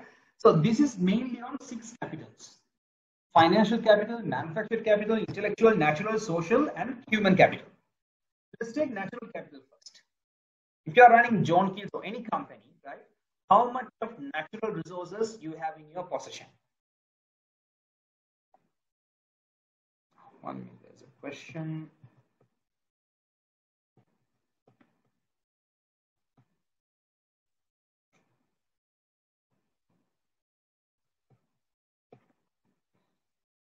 Something wrong with this.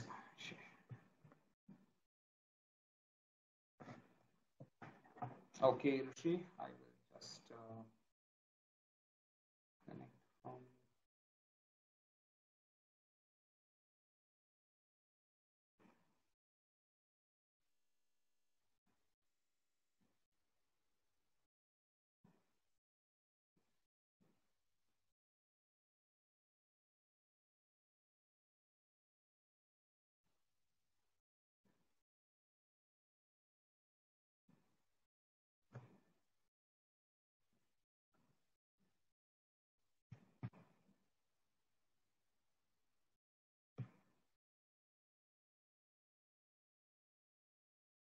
One minute.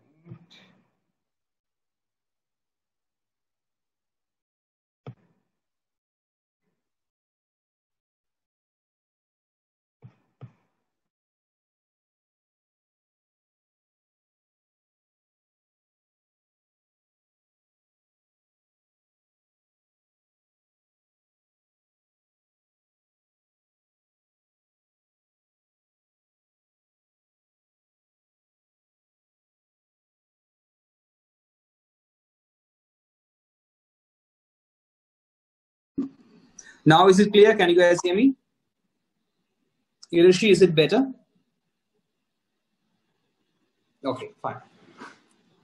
So if you look at these organizations, I mean these capitals, right? What are these capitals are? First of all, natural capital. The natural capital is the amount of resource, amount of what do you call, the resources an organization is having. Say, for example, IT, sorry, not IT, infrastructure, the land we have, the access to water we have, or the access to seabeds we have, if it is an oil exploration company, right? That's what we call natural capital. If you have a good natural capital, you can make a profit in the future. Social and relationship capital. So what is your connection with the societies? If the societies are thinking that you are a good person or bad person, or the societies are willing to help your organization or not. That's called social capital. Human capital. How much of people you have, right? How much of good staff you have? What is their intellectual levels are? How much they are willing to, what do you call, give their full effort to the performance of the organization. Intellectual capital. How much of trade secrets you have? How much of brands? How much of what do you call brands, and how much of what do you call patent rights, inventions you have. Manufactured capital. How is your building factory? How is your information technology infrastructure? How is your production process? Financial capital. How much money you have, right? So tell me, a financial report will give better prediction about a company's future, or these 6 factors will give better prediction about company's future?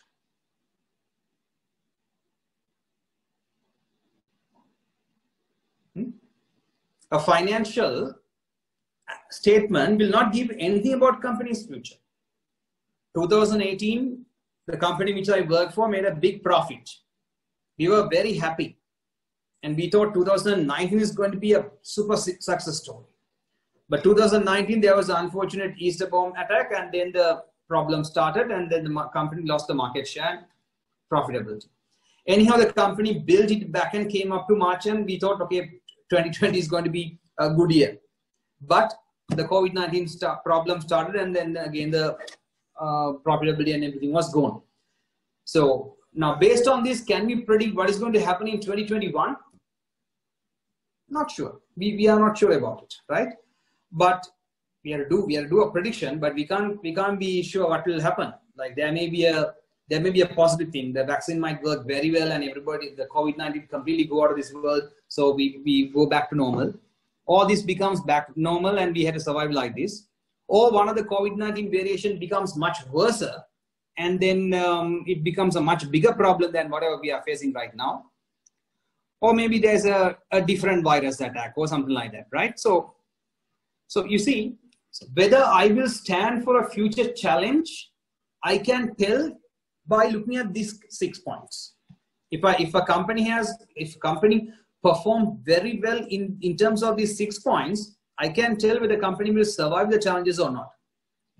If a company produces only the financial statements, right? I can't tell anything about the company's future performance.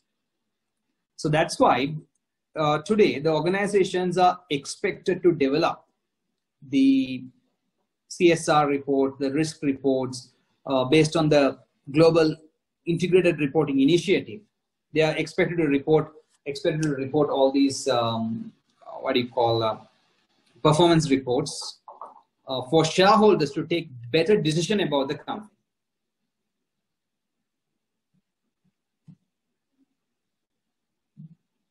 Okay, let's go back to the presentation.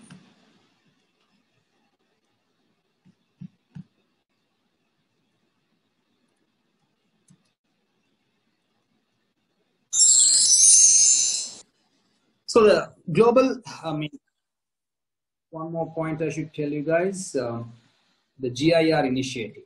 So if you go to this site, integrated reporting.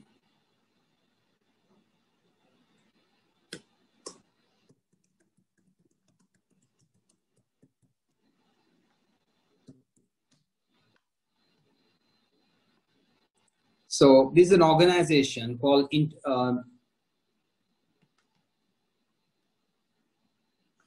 Integrated Reporting, right? So this is they are trademark. They are the people who have developed this reporting framework, and using their reporting framework only, normally the annual reports are being prepared. So whenever you guys want, you can just go to this site, and you can see what are the principles, what are the framework based on which you will develop your integrated reports. So to tell you something, a Sri Lankan company called Demo, all of you may have learned about know about Demo. They mastered in this integrated reporting, and their reports are kept here as example reports as well. You can't find it right now. It says recently added. These are global organizations, not only Sri Lankan organization, but Demo was a forerunner in terms of integrated reporting. So this is like you have IFRS for reporting financial statement. They have developed standards, they have developed mechanisms to develop write integrated reports, or to make your annual report a good integrated report. So as accountants, you should know this as well. So an integrated report should be considering these factors: strategic focus and future orientation, connectivity of information, stakeholder relationship, materiality, consciousness, reliability and completeness, consistency and comparability. So the annual report, I'm going to use the word annual report for easy understanding for you guys. It has to focus on the strategy. It has to talk about the future. It has to connectivity of information, right? It has to, the information has to be connected. Like if you have information in silos, we don't know what's going to happen. Say sales are going up, my production plant is not doing so well. It has to be connected and reported. Then only I know what's going to happen in the future, no? If you tell me sales are going up, production plant is not doing so well, I know something wrong, but I can't take a decision out of it. That's why whatever we are reporting, we report a story. Okay, this is what happening in the company, because of this only it's happening, like that. It has to be a good storytelling. Stakeholder relationship. It has to talk about all the stakeholders. It should not miss material stakeholders. Materiality. Whatever important only we have to put in the annual report. Unimportant things we should not put in the annual report. Consciousness. You have to report truth. You should not report all the lies and what do you call your elaborations and your dreams in your annual report. Whatever true happened, you have to report. Whatever really you have, you have to report. Your annual report need to be reliable and complete, as well as your annual report should be consistent with the last year, and you should be able to compare with other companies. That's why you have to prepare annual report on a standard. So then I can compare John Keel's annual report with Amazon, with Tesla, all I can compare in one platform. It's something like IFRS. Because of IFRS only today we can compare JK performance and Tesla performance. But annual report we can't do like that yet, because most companies, a lot of companies have to adapt this standard yet. Still they have not adapted. This is again a good career path, guys. If you all want a good job in the future, if you want to remain relevant in the future, right? Search about this global reporting initiative, or the integrated reporting, right? And you can get yourself done some training like IFRS training. There are trainings available on integrated reporting. Go through these trainings and increase your value. You'll become more relevant for the business, more relevant for the country, or sorry, for the environment. So as per the integrated report, every annual report should contain overview of external environment, what's happening in the external environment, what are the risks and opportunities we have, what is my strategy, how much of resources I have allocated to each and every strategy, what's my business model, what's my future outlook, what is my performance, how was my last year performance, what is my governance model, how am I governing this business, whether I have audit committees and risk committees and all, and my basis of preparing these stuff and presenting. All need to be reported, right? So, especially here, if you look at the audited financial statements, only part of it. All the balance part is about future. Only this part talks about what happened in the past. So the integrated reporting framework is developed based on these 6 capitals, as I explained earlier: financial, manufactured, intellectual, natural, social, and human capital. The assignment for you guys after the class, please go through this annual report of John Keel's and see how they have mentioned about each and every capital, what they have. Okay. So for example, if it is a hospital, there will be much talk about natural capital, but social capital is important for them, because they have to maintain the good relationship with the environment, society. The society thinks the hospital is a crappy hospital. Nobody will come to the hospital. Human capital is very important. Your hospital performance depends on what? Your nurses and your doctors, how they are performing, right? So you have to make sure that you have the right amount of human capital. Intellectual capital is important for hospital, how to conduct certain procedures, how to conduct some operations, how to do infection control. You have to have that knowledge. Manufactured capital generally refers to a hospital's infrastructure, such as building, the machines, and maybe the systems what they have. And financial capital is basically how much money, how much capital they have. Right. Okay. So before going to that exercise, I'll just do this part and then we'll go to that exercise. The principles for defining report contents. Now, what we should, when you are writing your report, when you're writing a stakeholder report or the annual report, you have to consider stakeholders, right? You have to report about all the stakeholders, all the material stakeholders have to be included. You should not exclude some of the material stakeholders. For example, because of your factory, the people around the factory are getting some disease. So they are heavily affected. But in your annual report, you do not mention anything about it. That's wrong. Sustainability context. So in a 10 years time, how my business will look like, how my business will perform. A shareholder who reads your annual report should be able to understand that. Materiality, only the important thing you have to put. No, don't report garbage in your annual report. If you put garbage, a lot of garbage, people may not know what to read. So only put material stuff. Your annual report should be give a complete picture of your organization. The annual report has to be properly balanced, right? So that means it's not favoring somebody, favoring your organization. It has to be balanced. But today's annual report of most Colombo-based companies are not at all balanced. I have seen annual report.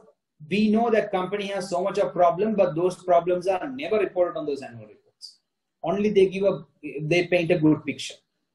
It should be comparable with other annual reports. It should be accurate. Timeliness. That means your year end is on 31st March. You don't send a report by next 31st March. It has to be done within 2-3 months. It has to be clear enough and reliable. So the biggest question which I'm supposed to ask you is like, how are you going to make sure your annual reports are built based on these principles? As a shareholder, what you can do. So you can see, noise is too much.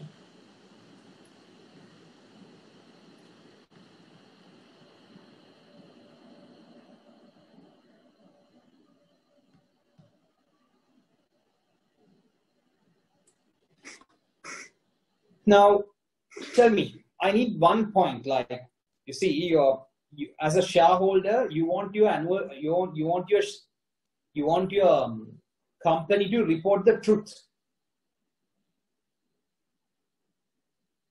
How can you make sure they are reporting the truth? Otherwise, what CEOs will do, otherwise what management will do, they will report all the nonsense.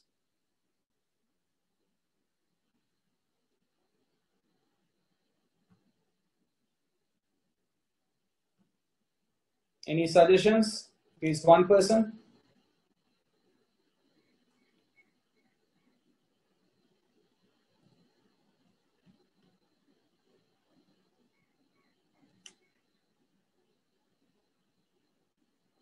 Go to chat.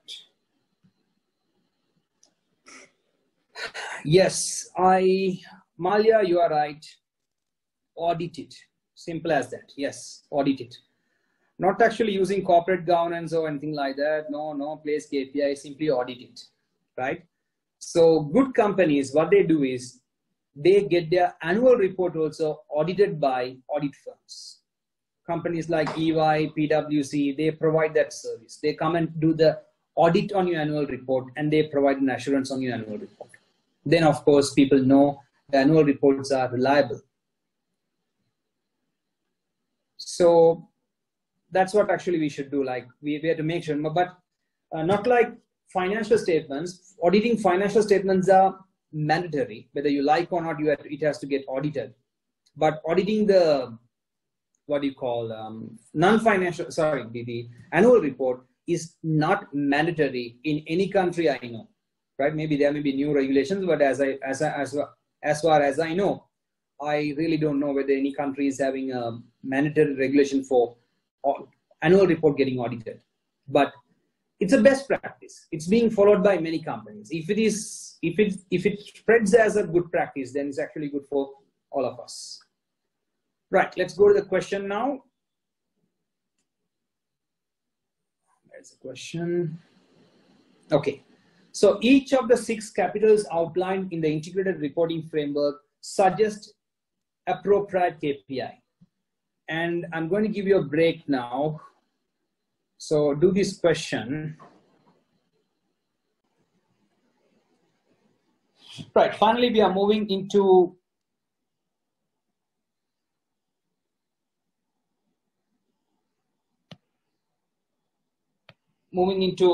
benchmarking, right? So this is the last section of the first module, benchmarking performance. And it's an important session because many times the examiner has asked questions about benchmarking.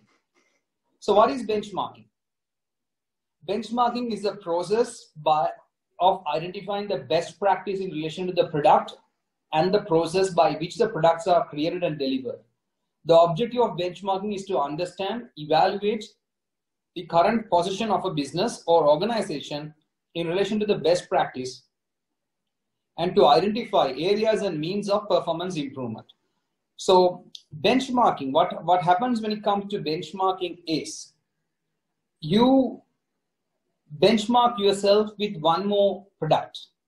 That product may be from your inside your organization, a product or process. You benchmark your product or process with another product which is available or process available inside your organization, or maybe a product available with your competitor in the same industry, or maybe with someone totally outside the industry. So comparing with them and deciding where you have to improve is basically benchmarking. For example, if I take a finance department, can look at the engineering department, because finance department may be for a process. So finance department also buy items. Engineering department also buy items. So the finance department can, if they see the engineering department is adapting better procurement practices, the finance department can adapt it. That's called internal benchmarking. The way I manufacture, I can try to benchmark with my competitor, right? But most probably the competitors will not be willing to benchmark you, right? So you benchmark with you because they don't want to divulge their confidential information with you, no? So, but what can happen? What can you guys do is, like, you can benchmark with a company which is outside your competition range, the same industry but in another country. Say, for example, a Sri Lankan company which is manufacturing toothpaste can benchmark with a Chinese company which is manufacturing toothpaste, right?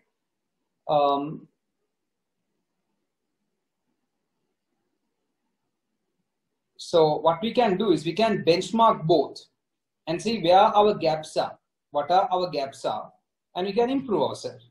So in the same industry, we are benchmarking. Same product, we are benchmarking. It's like McDonald's is benchmarking with KFC. KFC is benchmarking with Pizza Hut. So that's what we call similar industry benchmarking. So same company benchmarking, similar industry benchmarking. The third one is unrelated benchmarking. That means I benchmark with something which is not relevant, but that particular function is performed well. So for example, I'm also lecturing. I'm supposed to keep you entertained for 2 hours, right? What else keep people in? So I can benchmark myself with one more lecturer. That is one practice. The other practice is I can look at a comedian show, or maybe a stand-up comedian show, and I can benchmark with that. So the way the stand-up comedian delivers a comical performance, I can deliver my lecture, right? He and me not in the same industry, but he also have to keep the person entertained for 2 hours. I'm also supposed to keep you entertained for 2 hours. So the way of, if I look at that process and try to benchmark, that's called unrelated benchmarking, but very effective benchmarking. So when we did the hospitals, like, we had a problem with queue management. So we searched which company manages queue better. So obviously McDonald's, KFC manages queue better than anyone else. So we hired a person from McDonald's to come and manage the queue in the hospitals. Similarly, when in a hospital, we have to always put this 3 language, the signboards have to be in 3 languages. So we had to have in Sinhalese, in Tamil, in English. So it's sometimes ugly when you put everything in 3 languages. So we want to come to a different way. And when we thought about a place which manages the signs better, airports. Hundreds of people from different countries come, but still they're able to figure out a way and move because airport signages. So we copied the same airport signages to the hospital, and we were able to improve that process. So benchmarking is important. Benchmarking, you can benchmark with your same inside your company. If you see someone doing good, you can benchmark. For example, I can benchmark my lecture with Shahan. That is inside the organization. Benchmarking with the industry. So I can find out someone in Kaplan or some lecturer in Kaplan or whatever, and I can benchmark with them. Or other one is basically I can benchmark myself with a stand-up comedian, right? So these are the 3 types of benchmarking available. Organizations employ all 3. First one is very easy but less useful, right? Inside the organization, you may not be able to find out the best practices. the better practices. The benchmarking with a competitor is good, but the competitor will not be willing to share the information with you. So there's a problem, there's a bottleneck. The other one is benchmarking with the, what do you call, a third party, a company in a different industry, right? Or different country, maybe better. But the problem is it may be two different industries. So maybe difficult to benchmark. So you have to consider all these factors.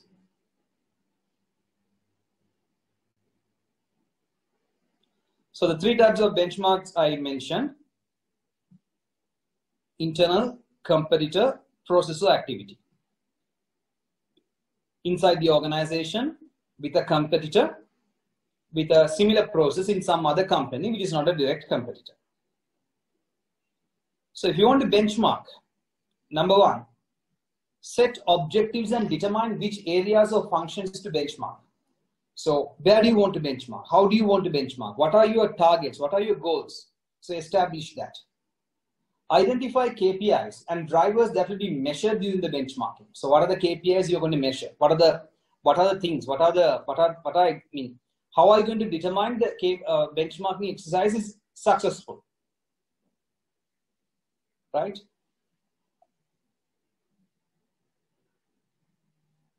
So identify key performance indicators and drivers that will be measured during the benchmarking. Select organizations or partners for benchmarking comparison. So with whom you are going to benchmark, and measure performance of all organization partners involved in benchmarking using measures identified in step 2. So first, decide what you want to benchmark. Identify KPIs, which will tell whether you are benchmarking success or not success. Third one, select the organization for benchmarking process, then benchmark and continuously monitor and improve yourself. These are the 4 steps. Now, when you are setting objectives, you have to be very careful. You have to set up the right process to benchmark. If you decide on a wrong process, ultimately you end up in benchmarking the wrong process with something else, and which is not detrimental to the organization.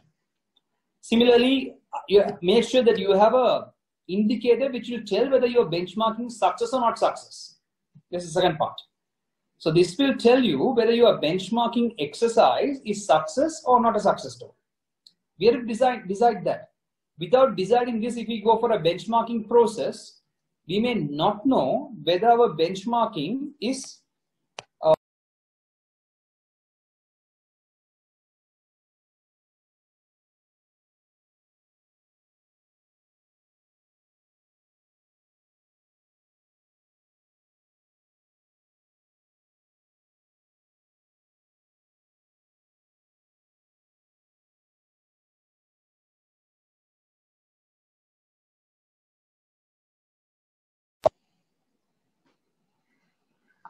oh, okay, sorry, I'm sorry, I don't know how it went mute.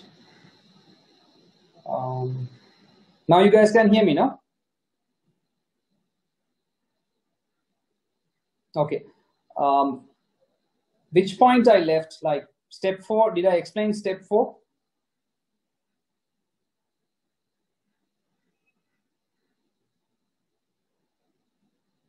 Okay, fine. So step 5, measure.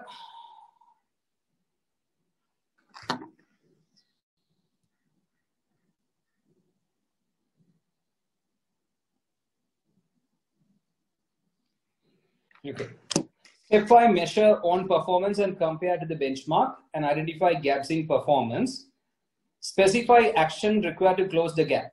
Identify the actions required to close the gap and then implement and monitor the action. So implement and then continuously monitor the actions. So, I mean, before going to the next one, the benchmarking is good because you identify a role model, you identify where to improve, and you continuously improve.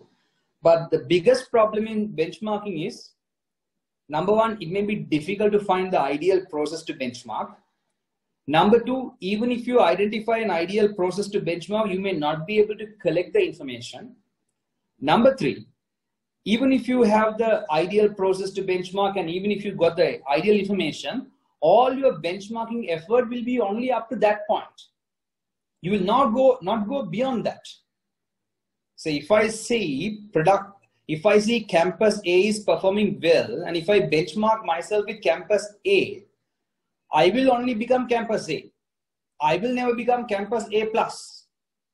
You understand? So that's a biggest disadvantage of doing benchmarking.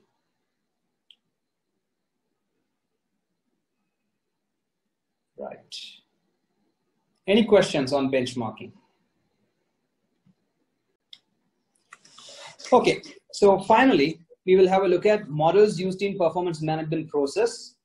So all these performance management models you would have learned in various studies. So we are going to just summarize them. I don't think anything you are going to learn new, right?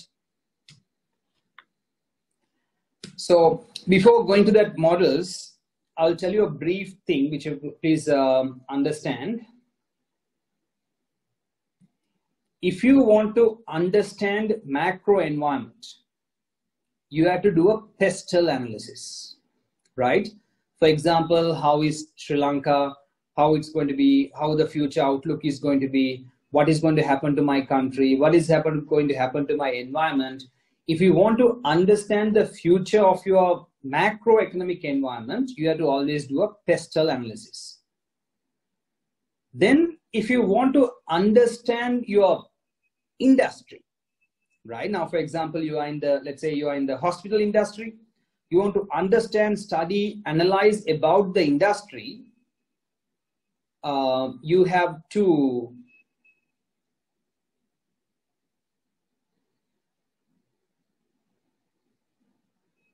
to make sure that you are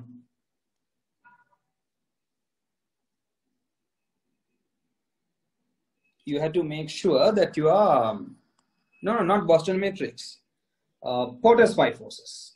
If industry, when you come to industry, you have to understand your industry using Porter's five forces. What is my competitive rivalry? What is my competition? What is my how is my substitutes up? What type of power of the supplier? You understand that. If you want to understand that, you have to use Porter's five forces. If you want to understand about your organization, you have to use SWOT analysis. What is the strength of my organization? What are the weaknesses of my organization? What are the opportunities I have? What are the threats I have? Right? For that, you have to perform SWOT analysis. So if you perform Boston Consulting Group model or the Bcg Matrix, right, you will be able to understand about your product portfolio, how much of cash cow you have, how much of dogs you have, how much of stars you have, you'll be able to understand. And if you analyze your organization using Porter's generic strategies, it's about two things, no? One is how much you are focusing on cost, and how much you are how much is your focus, and where's your focus is on cost or the differentiation. So if you want to reduce your cost, you can't differentiate that much. But if you start differentiating from others, your cost will increase, right? So you can focus on either lower cost and high differentiation, low cost and low differentiation, or high cost and high differentiation. Yes. Yeah, Porter's value chain is used for something else. It's actually to analyze a particular process and analyze the organization to identify where the value is coming for that organization, from where the organization value is getting created. What are the useless things we are doing? What are the useful things we are doing? To understand that only we use the Porter's value chain. So let's just quickly go through all these models. So SWOT, I'm not going to spend much time on SWOT. If you take SWOT, strength, weakness, and threats and opportunities, even for your personal lives, you can apply these at the moment. What is your, maybe you can on your own take a note of one of your strengths, one of your weakness, one of the big opportunity you have in front of you, and one of the biggest threat you have. So guys, I mean, when I talk about opportunities, just to make you understand, in US, there's a term like gold. You are searching for gold. Because on a particular time, the people who have searched gold and they found gold became rich. Then there was a time oil was the new gold. The people were searching for oil, and whoever found oil became rich. The whole Middle East countries became rich because of that. Then if you take 1990s, it's about the internet. The organization which were able to make biggest step forward in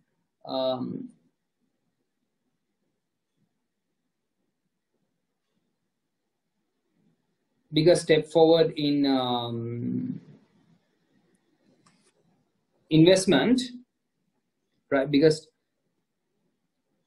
step forward, were able to make a lot of money. For example, Google, Facebook, and all those stuff. Then came a time where the companies which were able to run on 4Gs and make mobile apps became successful, right? That's 2010 to 2020. All the companies which were able to do a better mobile apps are the success. For example, Instagram and all, WhatsApp and all became success because of that. So as a good business student, you also have to think like from 2020 to 2030, in this next 10 years, what is going to define the world? What basically is going to make, what industry is going to make money? And you have to make sure you have to be in that industry as an industry person or the finance person if you want to earn money, right? No point in staying in an industry which is going to die in the next 10 years and staying there. So for example, if you get a job as a,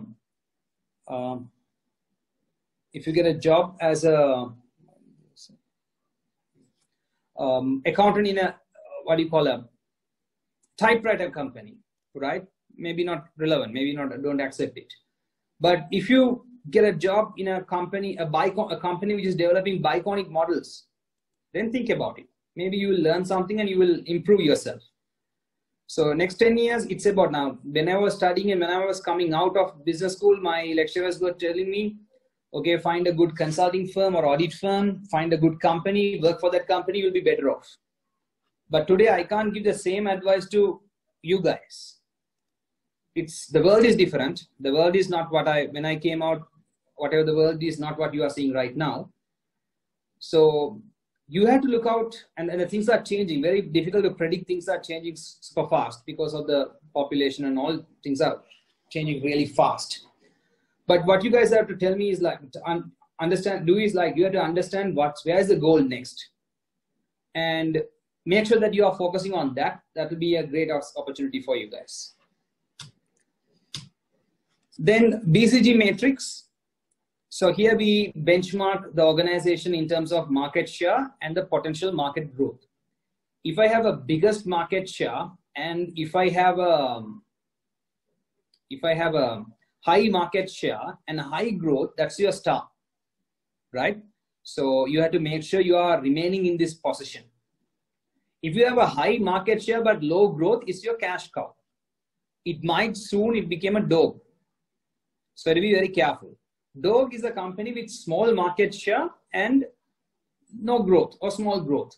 So it's going to die. You have to better divest and come out of it.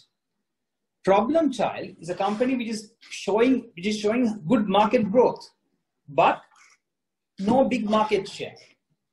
So either you have to invest or you have to divest. Right?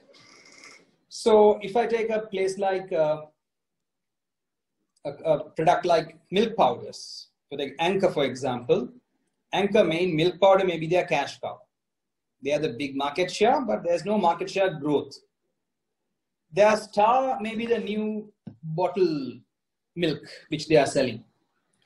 Their problem child may be their yogurt.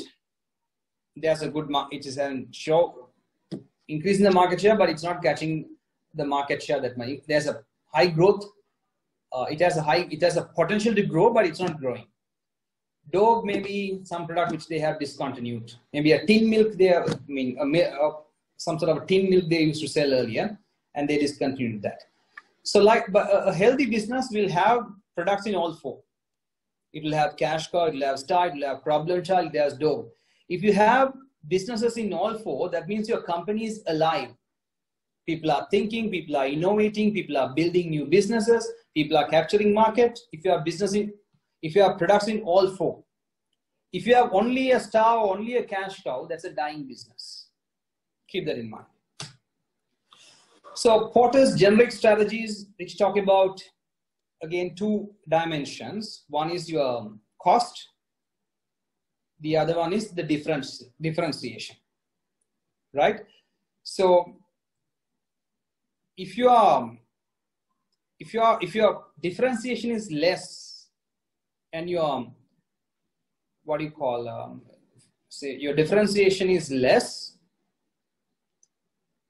and you're operating at very low cost, then you're going for cost leadership. Say, for example, there are products, you are only, you have a big market share, right? And you are only competing because of the cost. So until you keep the cost low, you can survive. So you have to, so that's called cost leadership strategy. Sometimes you may have a very narrow target, right? That is very differentiated and very much differentiated,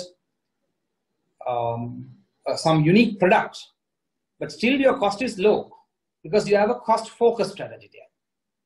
If you look at this side, you have a very broad target. For a broad market, for a broad target, you are offering different differentiation. So you'll be operating at a higher cost, but you will be giving different products, churning out different products. For this one, differentiation focus, where you have identified a small market and you are differentiating your product there. You are offering something which other people are not doing. That's called differentiation focus. So two factors, one is your cost, the other one is your differentiation. If you can either go for less cost, less differentiation, higher cost, higher differentiation, lower cost, higher differentiation, or higher cost, lower differentiation, right? Lower cost, low differentiation, cost leadership. Higher cost, high differentiation, it's a differentiation focused. Higher cost, low differentiation, focused. Sorry, cost focused. Sorry, higher cost, but low differentiation, which is differentiation. Higher cost and low differentiation will be differentiation focus. So if I take some examples,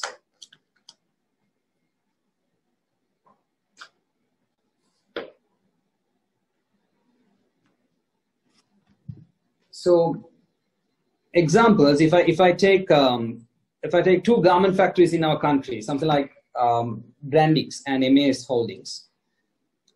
Brandix, I'm talking about maybe 5-6 years ago. Things may be different, so don't check the facts now.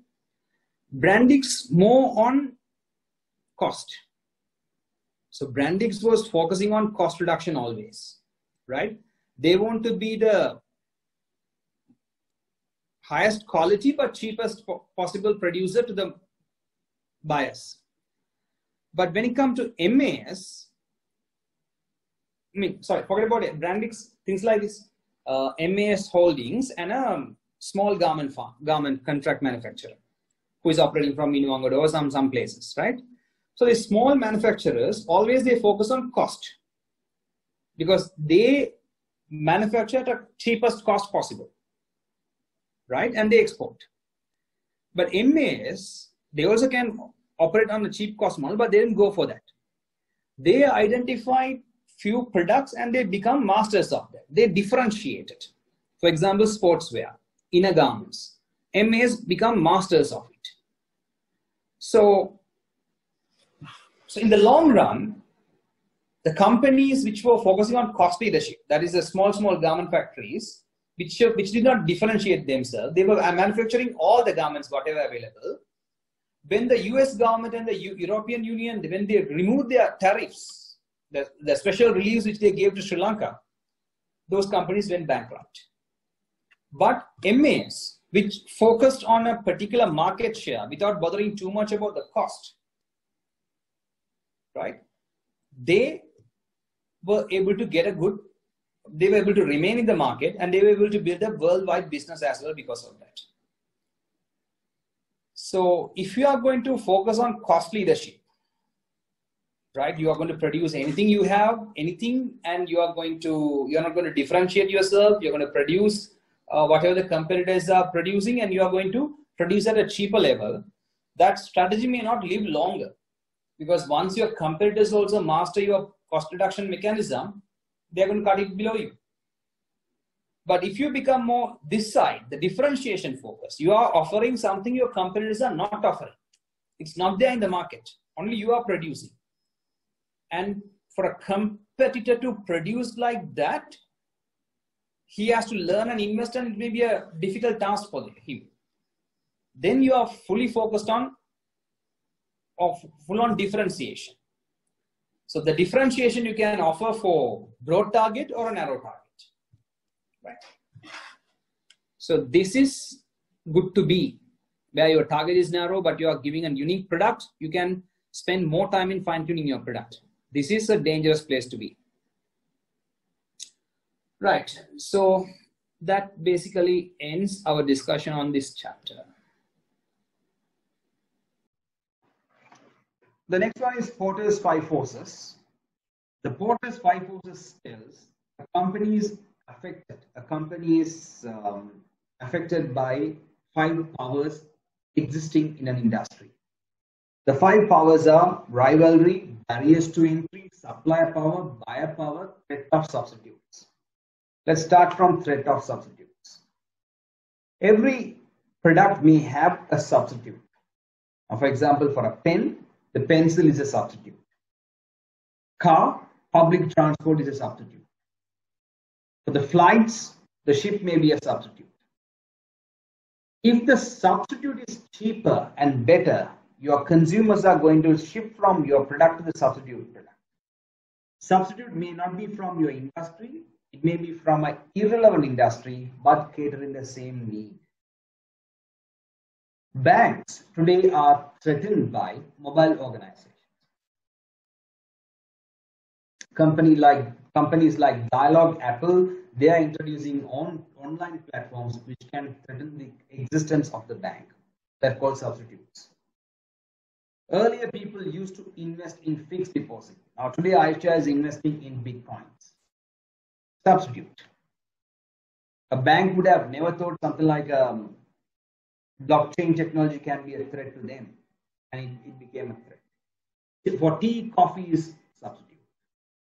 If you have strong substitutes, it may be difficult to grow in a particular industry. That's what actually happening to Ceylon tea. In South Asia, we consume a lot of tea.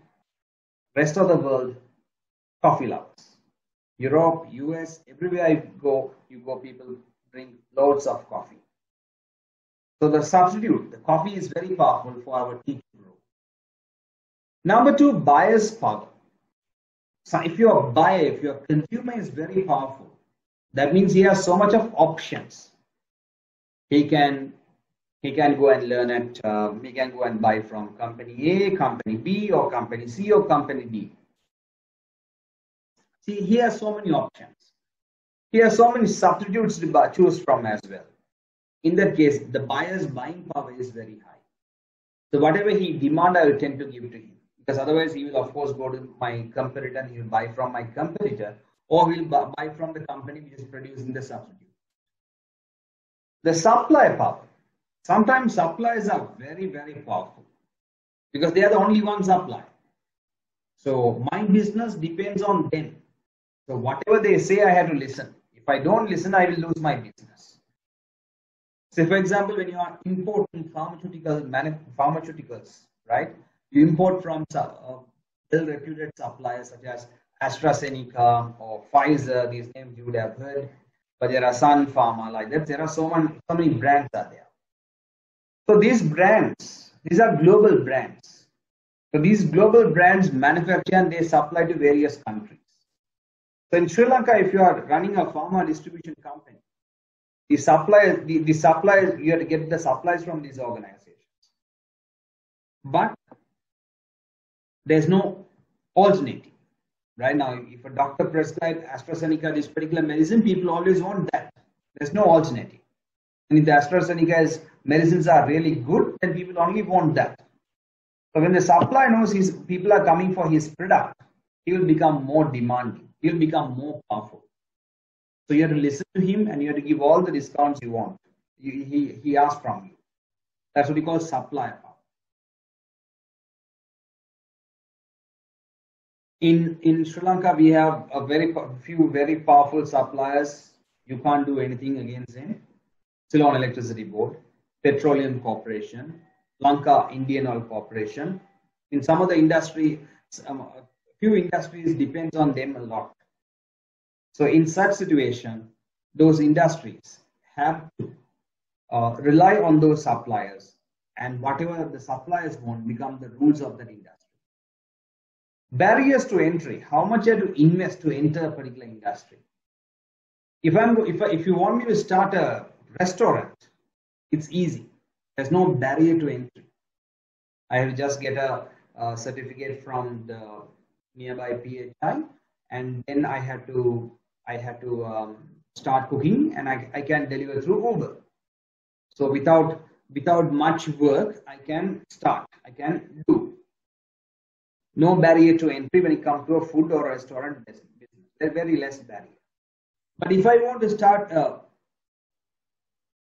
medical manufacturing company, there's so much of barriers. What are the barriers? I had to have investment to put up the factory. I had to get the permission from the government. I had to get all my medicines, my medicine process get certified. So it's a much bigger problem. Barriers to entry. Rivalry. The competition between you and your competitors. How strong your competitors are.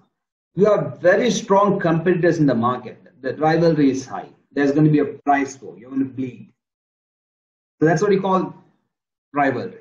So in an industry, is an industry is a good industry or not, you can analyze using these 5 factors. In an industry, if there's less rivalry, high barriers to enter, very low supplier power, very low buyer power, very low threat of substitutes, you are in a perfect industry to milk money. In your industry, if the rivalry is very high, very low barriers to enter, supplier's power is very low, very high, buyer's power also very high, so much of substitutes are available, you are in the wrong industry. The industry can't you may not be able to get enough money out of the industry, right? So let me ask you a question. Teleco companies in Sri Lanka, you know, Sri Lankan telecommunication market is influenced by 5 or 4 companies: Hutch, Dialog, Etisalat, and Mobi. And Airtel, no? One of them merged, no, not yet. Okay. So these 5 companies are there. What do you think about Sri Lanka's telecommunication market in terms of each and every aspect of power?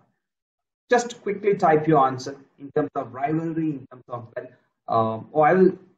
in terms of barrier, in terms of supplier power, in terms of buyer power. What do you guys think?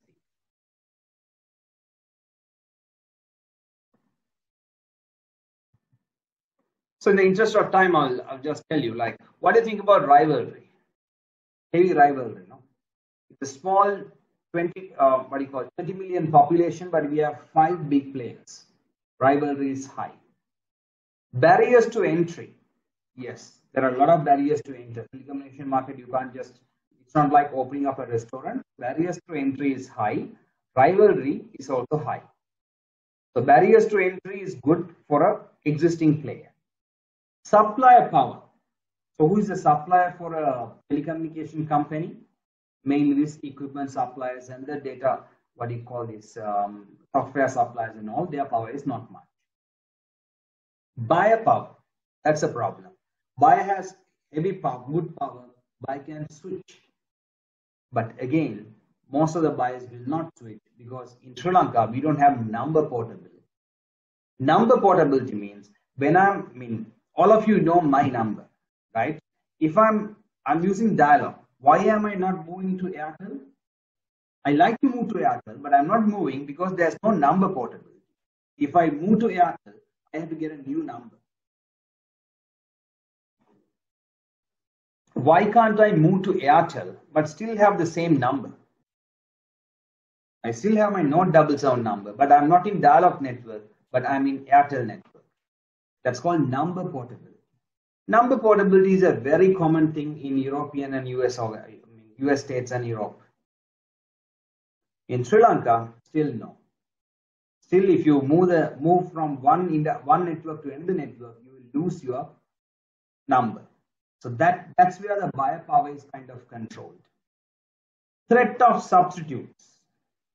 Right now, for example, if you take the phones have a big threat, Wi-Fi. So when you have Wi-Fi and when you have laptop, you can connect to that, and you can work on that. You don't have to call, you don't have to send SMS or anything. That is threat of substitutes for a mobile phone voice solution provider. So you have to analyze in any industry. You should be able to analyze who is powerful, who is not powerful. Is it good to be in the industry or not? So these are the explanation of whatever I call competitive rivalry, buyer's bargaining power, supply bargaining power, threat from potential entrants, and threat from substitutes. So you can have a look at it later. Is Porter's 5 forces important for performance management? Yes. Again, industry-wide, you may have different types of critical success factors and KPI. So to identify the critical success factors and KPI, it's important to understand the industry. To assess the KPI or to assess the performance of the business, a management accountant should know the environment. So did a company perform well or not? For you to answer that question, first of all, you have to go and see whether the particular industry performed well or not. Industry performed well, company did not perform well. Or company also performed well, but not up to the level of industry performance. Something wrong with your company. Industry is falling down, but your company is performing well. Something exceptionally great about that company. To know the risk-based and the uncertainties, again, we may have to understand the Porter's 5 forces. We understand the industry. Political climate. So if we have a strong political climate, the country will develop, businesses will flourish. If we have a very weak political climate, country will suffer, the businesses also will suffer. Let me talk to you about a story of a South Asian country, one of our neighbors, a country called Bangladesh. For the last 10 years, Bangladesh is having a very strong political staff, very stable political leadership. The government did not change. Their policies did not change. The government did not do massive things, but the government did the administration properly. Right? Because I know this because I used to go to Bangladesh a lot for one of the review audit of an organization. So government did not do massive things. They did not come and put a big tower, or they did not go and build a harbor or anything like that. They did not do. Government simply focused on policing the people, right? Not policy. Policing is not the right word, but the administration part, right? They made sure the opening a business is easy, or the infrastructure is okay, the roads were expanded, like that. They were doing the work which a government should do. The people took advantage of it, and the people started expanding their business. Today, in terms of development, Bangladesh, which we used to think it's undeveloped, less developed country than Sri Lanka, right, has passed Sri Lanka and Guna. Even the foreigners, even the foreign companies, when they are trying to invest or when they are trying to open up a factory, opening a factory in Sri Lanka, it's a very difficult process. Transparency, not at all, not there. By any chance, in Sri Lanka, if you start a factory and if you make one of the politician angry, the minister angry, then you can't run the business here. Bangladesh is not like that. It's much cleaner, much better. And people are moving. A lot of businesses, a lot of factories are moving to Bangladesh. So, if you take Sri Lanka, we are having a problem with this political stability, right? The leadership stability and the leadership transparency, what they are doing, where they are creating problem. We always have a problem. For the last 10 years, we are having the same problem.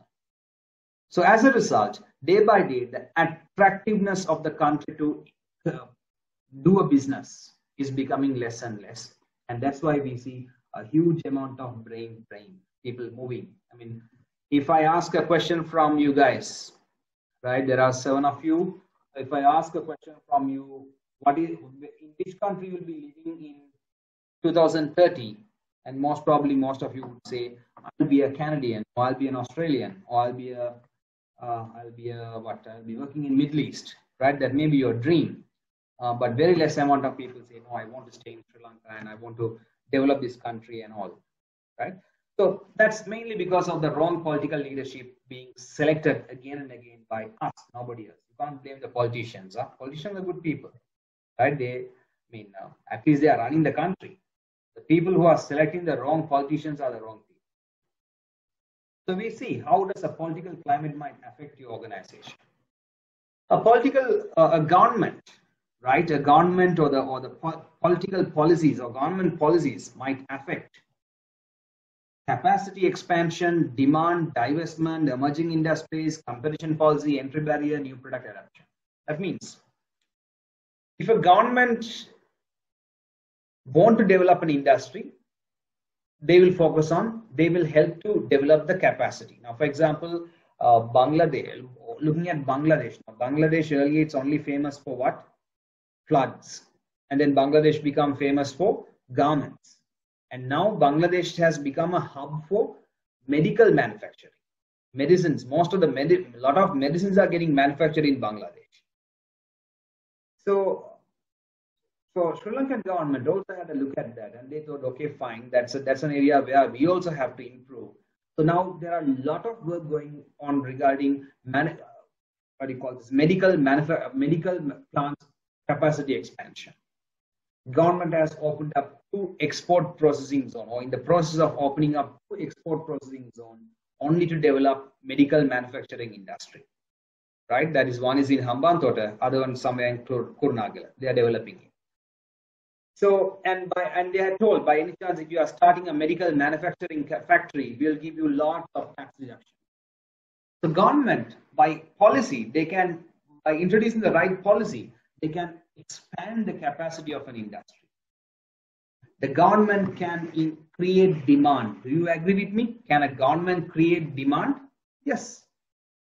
So, for example, the Sri Lankan garments, right, or Sri Lankan T-shirts and saris and all. We'll take saris. So people normally buy the Indian saris. So what government should do? Shut it down. Put a rule: no more Indian saris. If you say no more Indian saris, automatically there will be a big demand for Sri Lankan saris. Government can cause a business to divest and exit as well, right? So if the government put unfavorable rules and regulations, organizations will divest it, investors will divest and they will exit.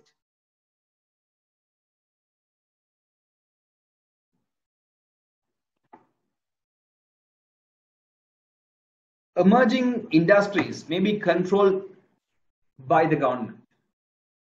What is that? Emerging, a new industry. Now, Sri Lanka has a very famous for developing industries, right?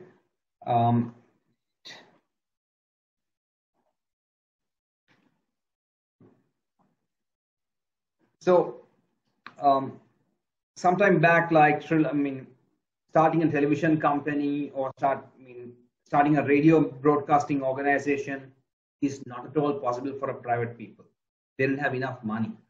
The government is the one went and opened up, right, or develop or created organizations like Sri Lanka Broadcasting Corporation, Sri Lanka Rupani Corporation, which and government invested and developed those industries.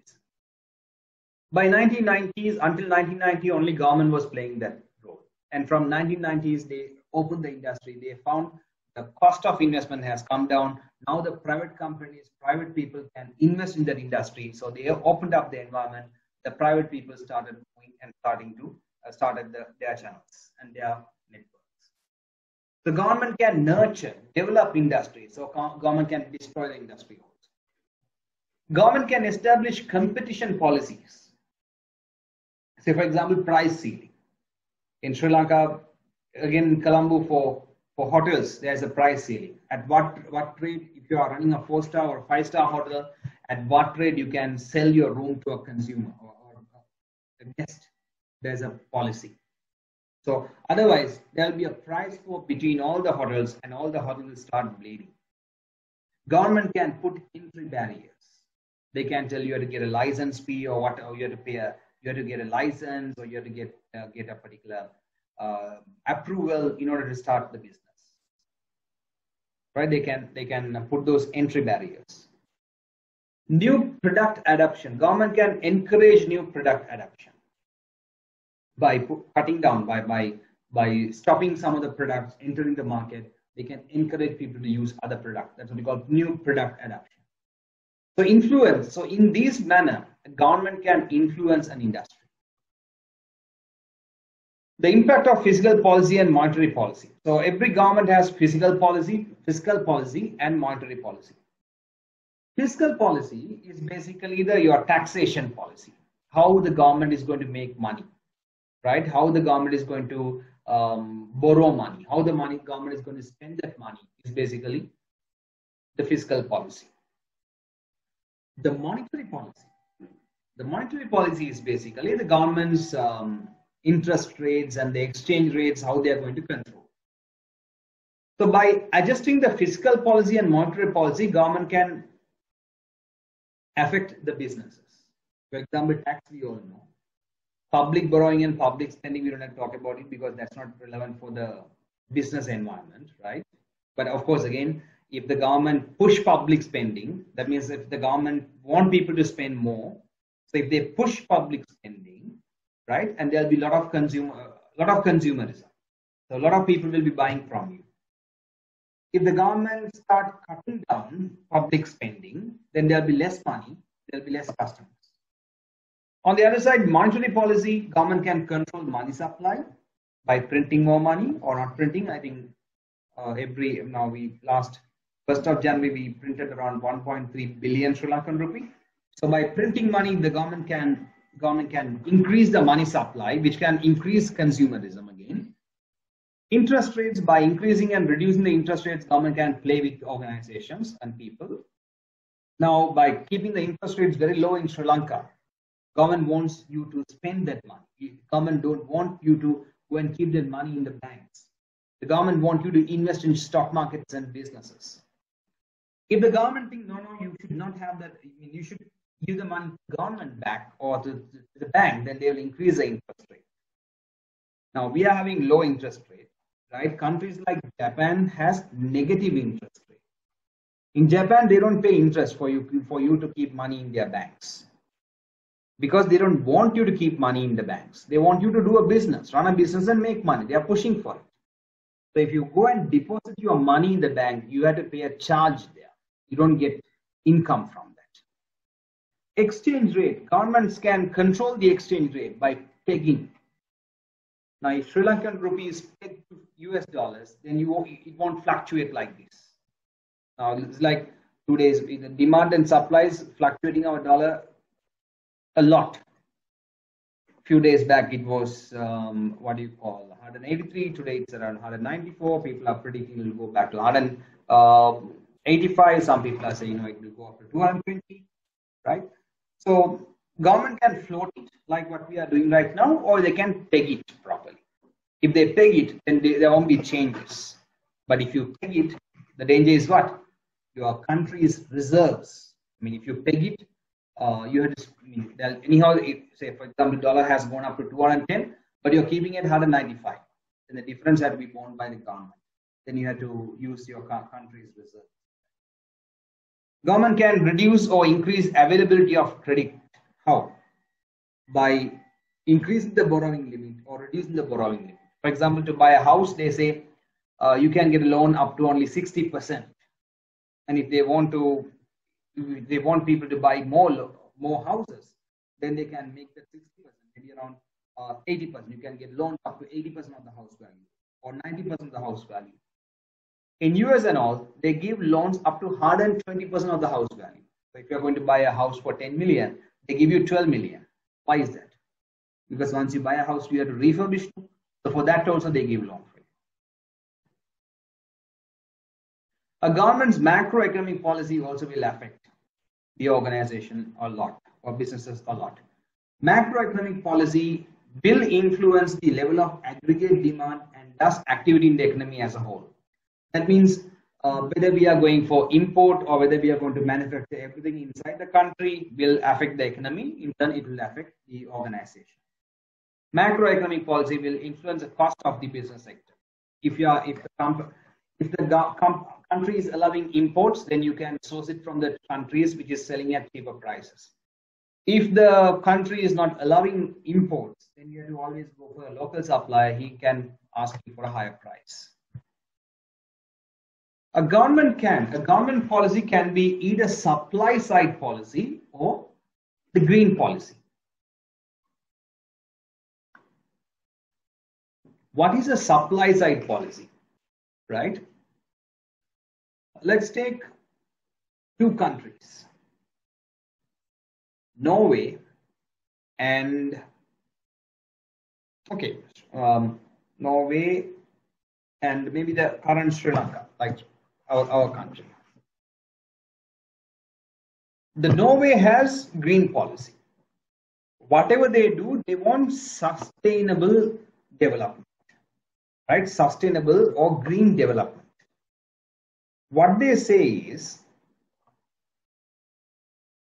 I mean, in Norway and all, you can't destroy forest, right? You should not destroy natural reserves or whatever. You can't destroy.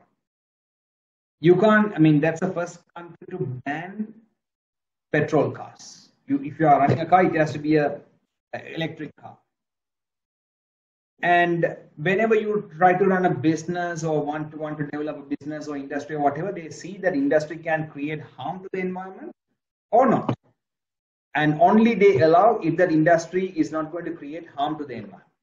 Only they allow that industry to survive or to establish. On the other side, if you take Sri Lanka, we don't have green policy, right? For us, environment is not important, but money is important. I mean, that's our policy actually. So if you look at all the other countries are moving away from coal, but we are going to start coal power plants. We are building more coal power plants. For us, deforestation happening everywhere, and more places are being used as converted into hotels, converted into what you call agricultural areas, converted into living spaces, right?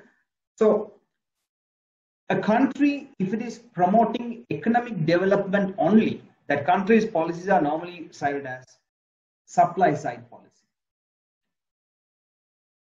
What they look at is if the activity is going to create some income to the economy, the activity is going to create some benefit to people, let's do it. That's it. Activity is going to damage the environment is secondary for supply side policy. On the other side, the green policy, the first thing is that activity is going to create impact on my environment? Is that activity is going to create an effect, going to have a negative impact on my environment? How big is that negative impact? If that negative impact is high, I'm not going to be I'm not going to allow it. That's what he calls green policies. So supply side policies, supply side economists take a view that supply of suitable, cost effective and adequate materials, services and labor is vital for an economy. If these resources are made available, then they'll be used to produce goods and services. The amount paid to suppliers and employees will create extra income necessary to buy extra output. For example, improving education would increase the supply of educated workers in the workforce. So it's, if you are in a country which is having supply side policy, will be only focusing on economic development, not on environmental sustainability. Sri Lanka is not the only one example, right? If I take, for example, if I take India, I mean, India is too big to think, but if you take some of the states in India, for example, if you take Tamil Nadu, that's a supply side policy. On the other side, if you take Kerala, they are more into green policies. If you take Bangladesh, more into supply side policy. China is a massive place again, but I don't know how much knowledge about China, but China was more into supply side policy and they are moving to green policies these days. The whole European countries are more into green policies, except in countries like Turkey and what do you call this, the Soviet belt, that countries. America is into supply side policy. On contrast, the Canada is more into green policies, right? Green policies, a negative externality is a cost of production experienced by society, but not producers or consumers themselves. For example, production example river pollution from manufacturing, consumption, example car emissions causing air pollution. As a result, government may impose green policies, right? So 100% a country should not. It's not like a scale. It's not like country can only operate with supply side policy or country can only operate with green policy. Not like that. It can be a mix. Actually, if Sri Lanka is a mix actually, but we are more towards supply side policy. Norway also mix, but they are more towards green policies.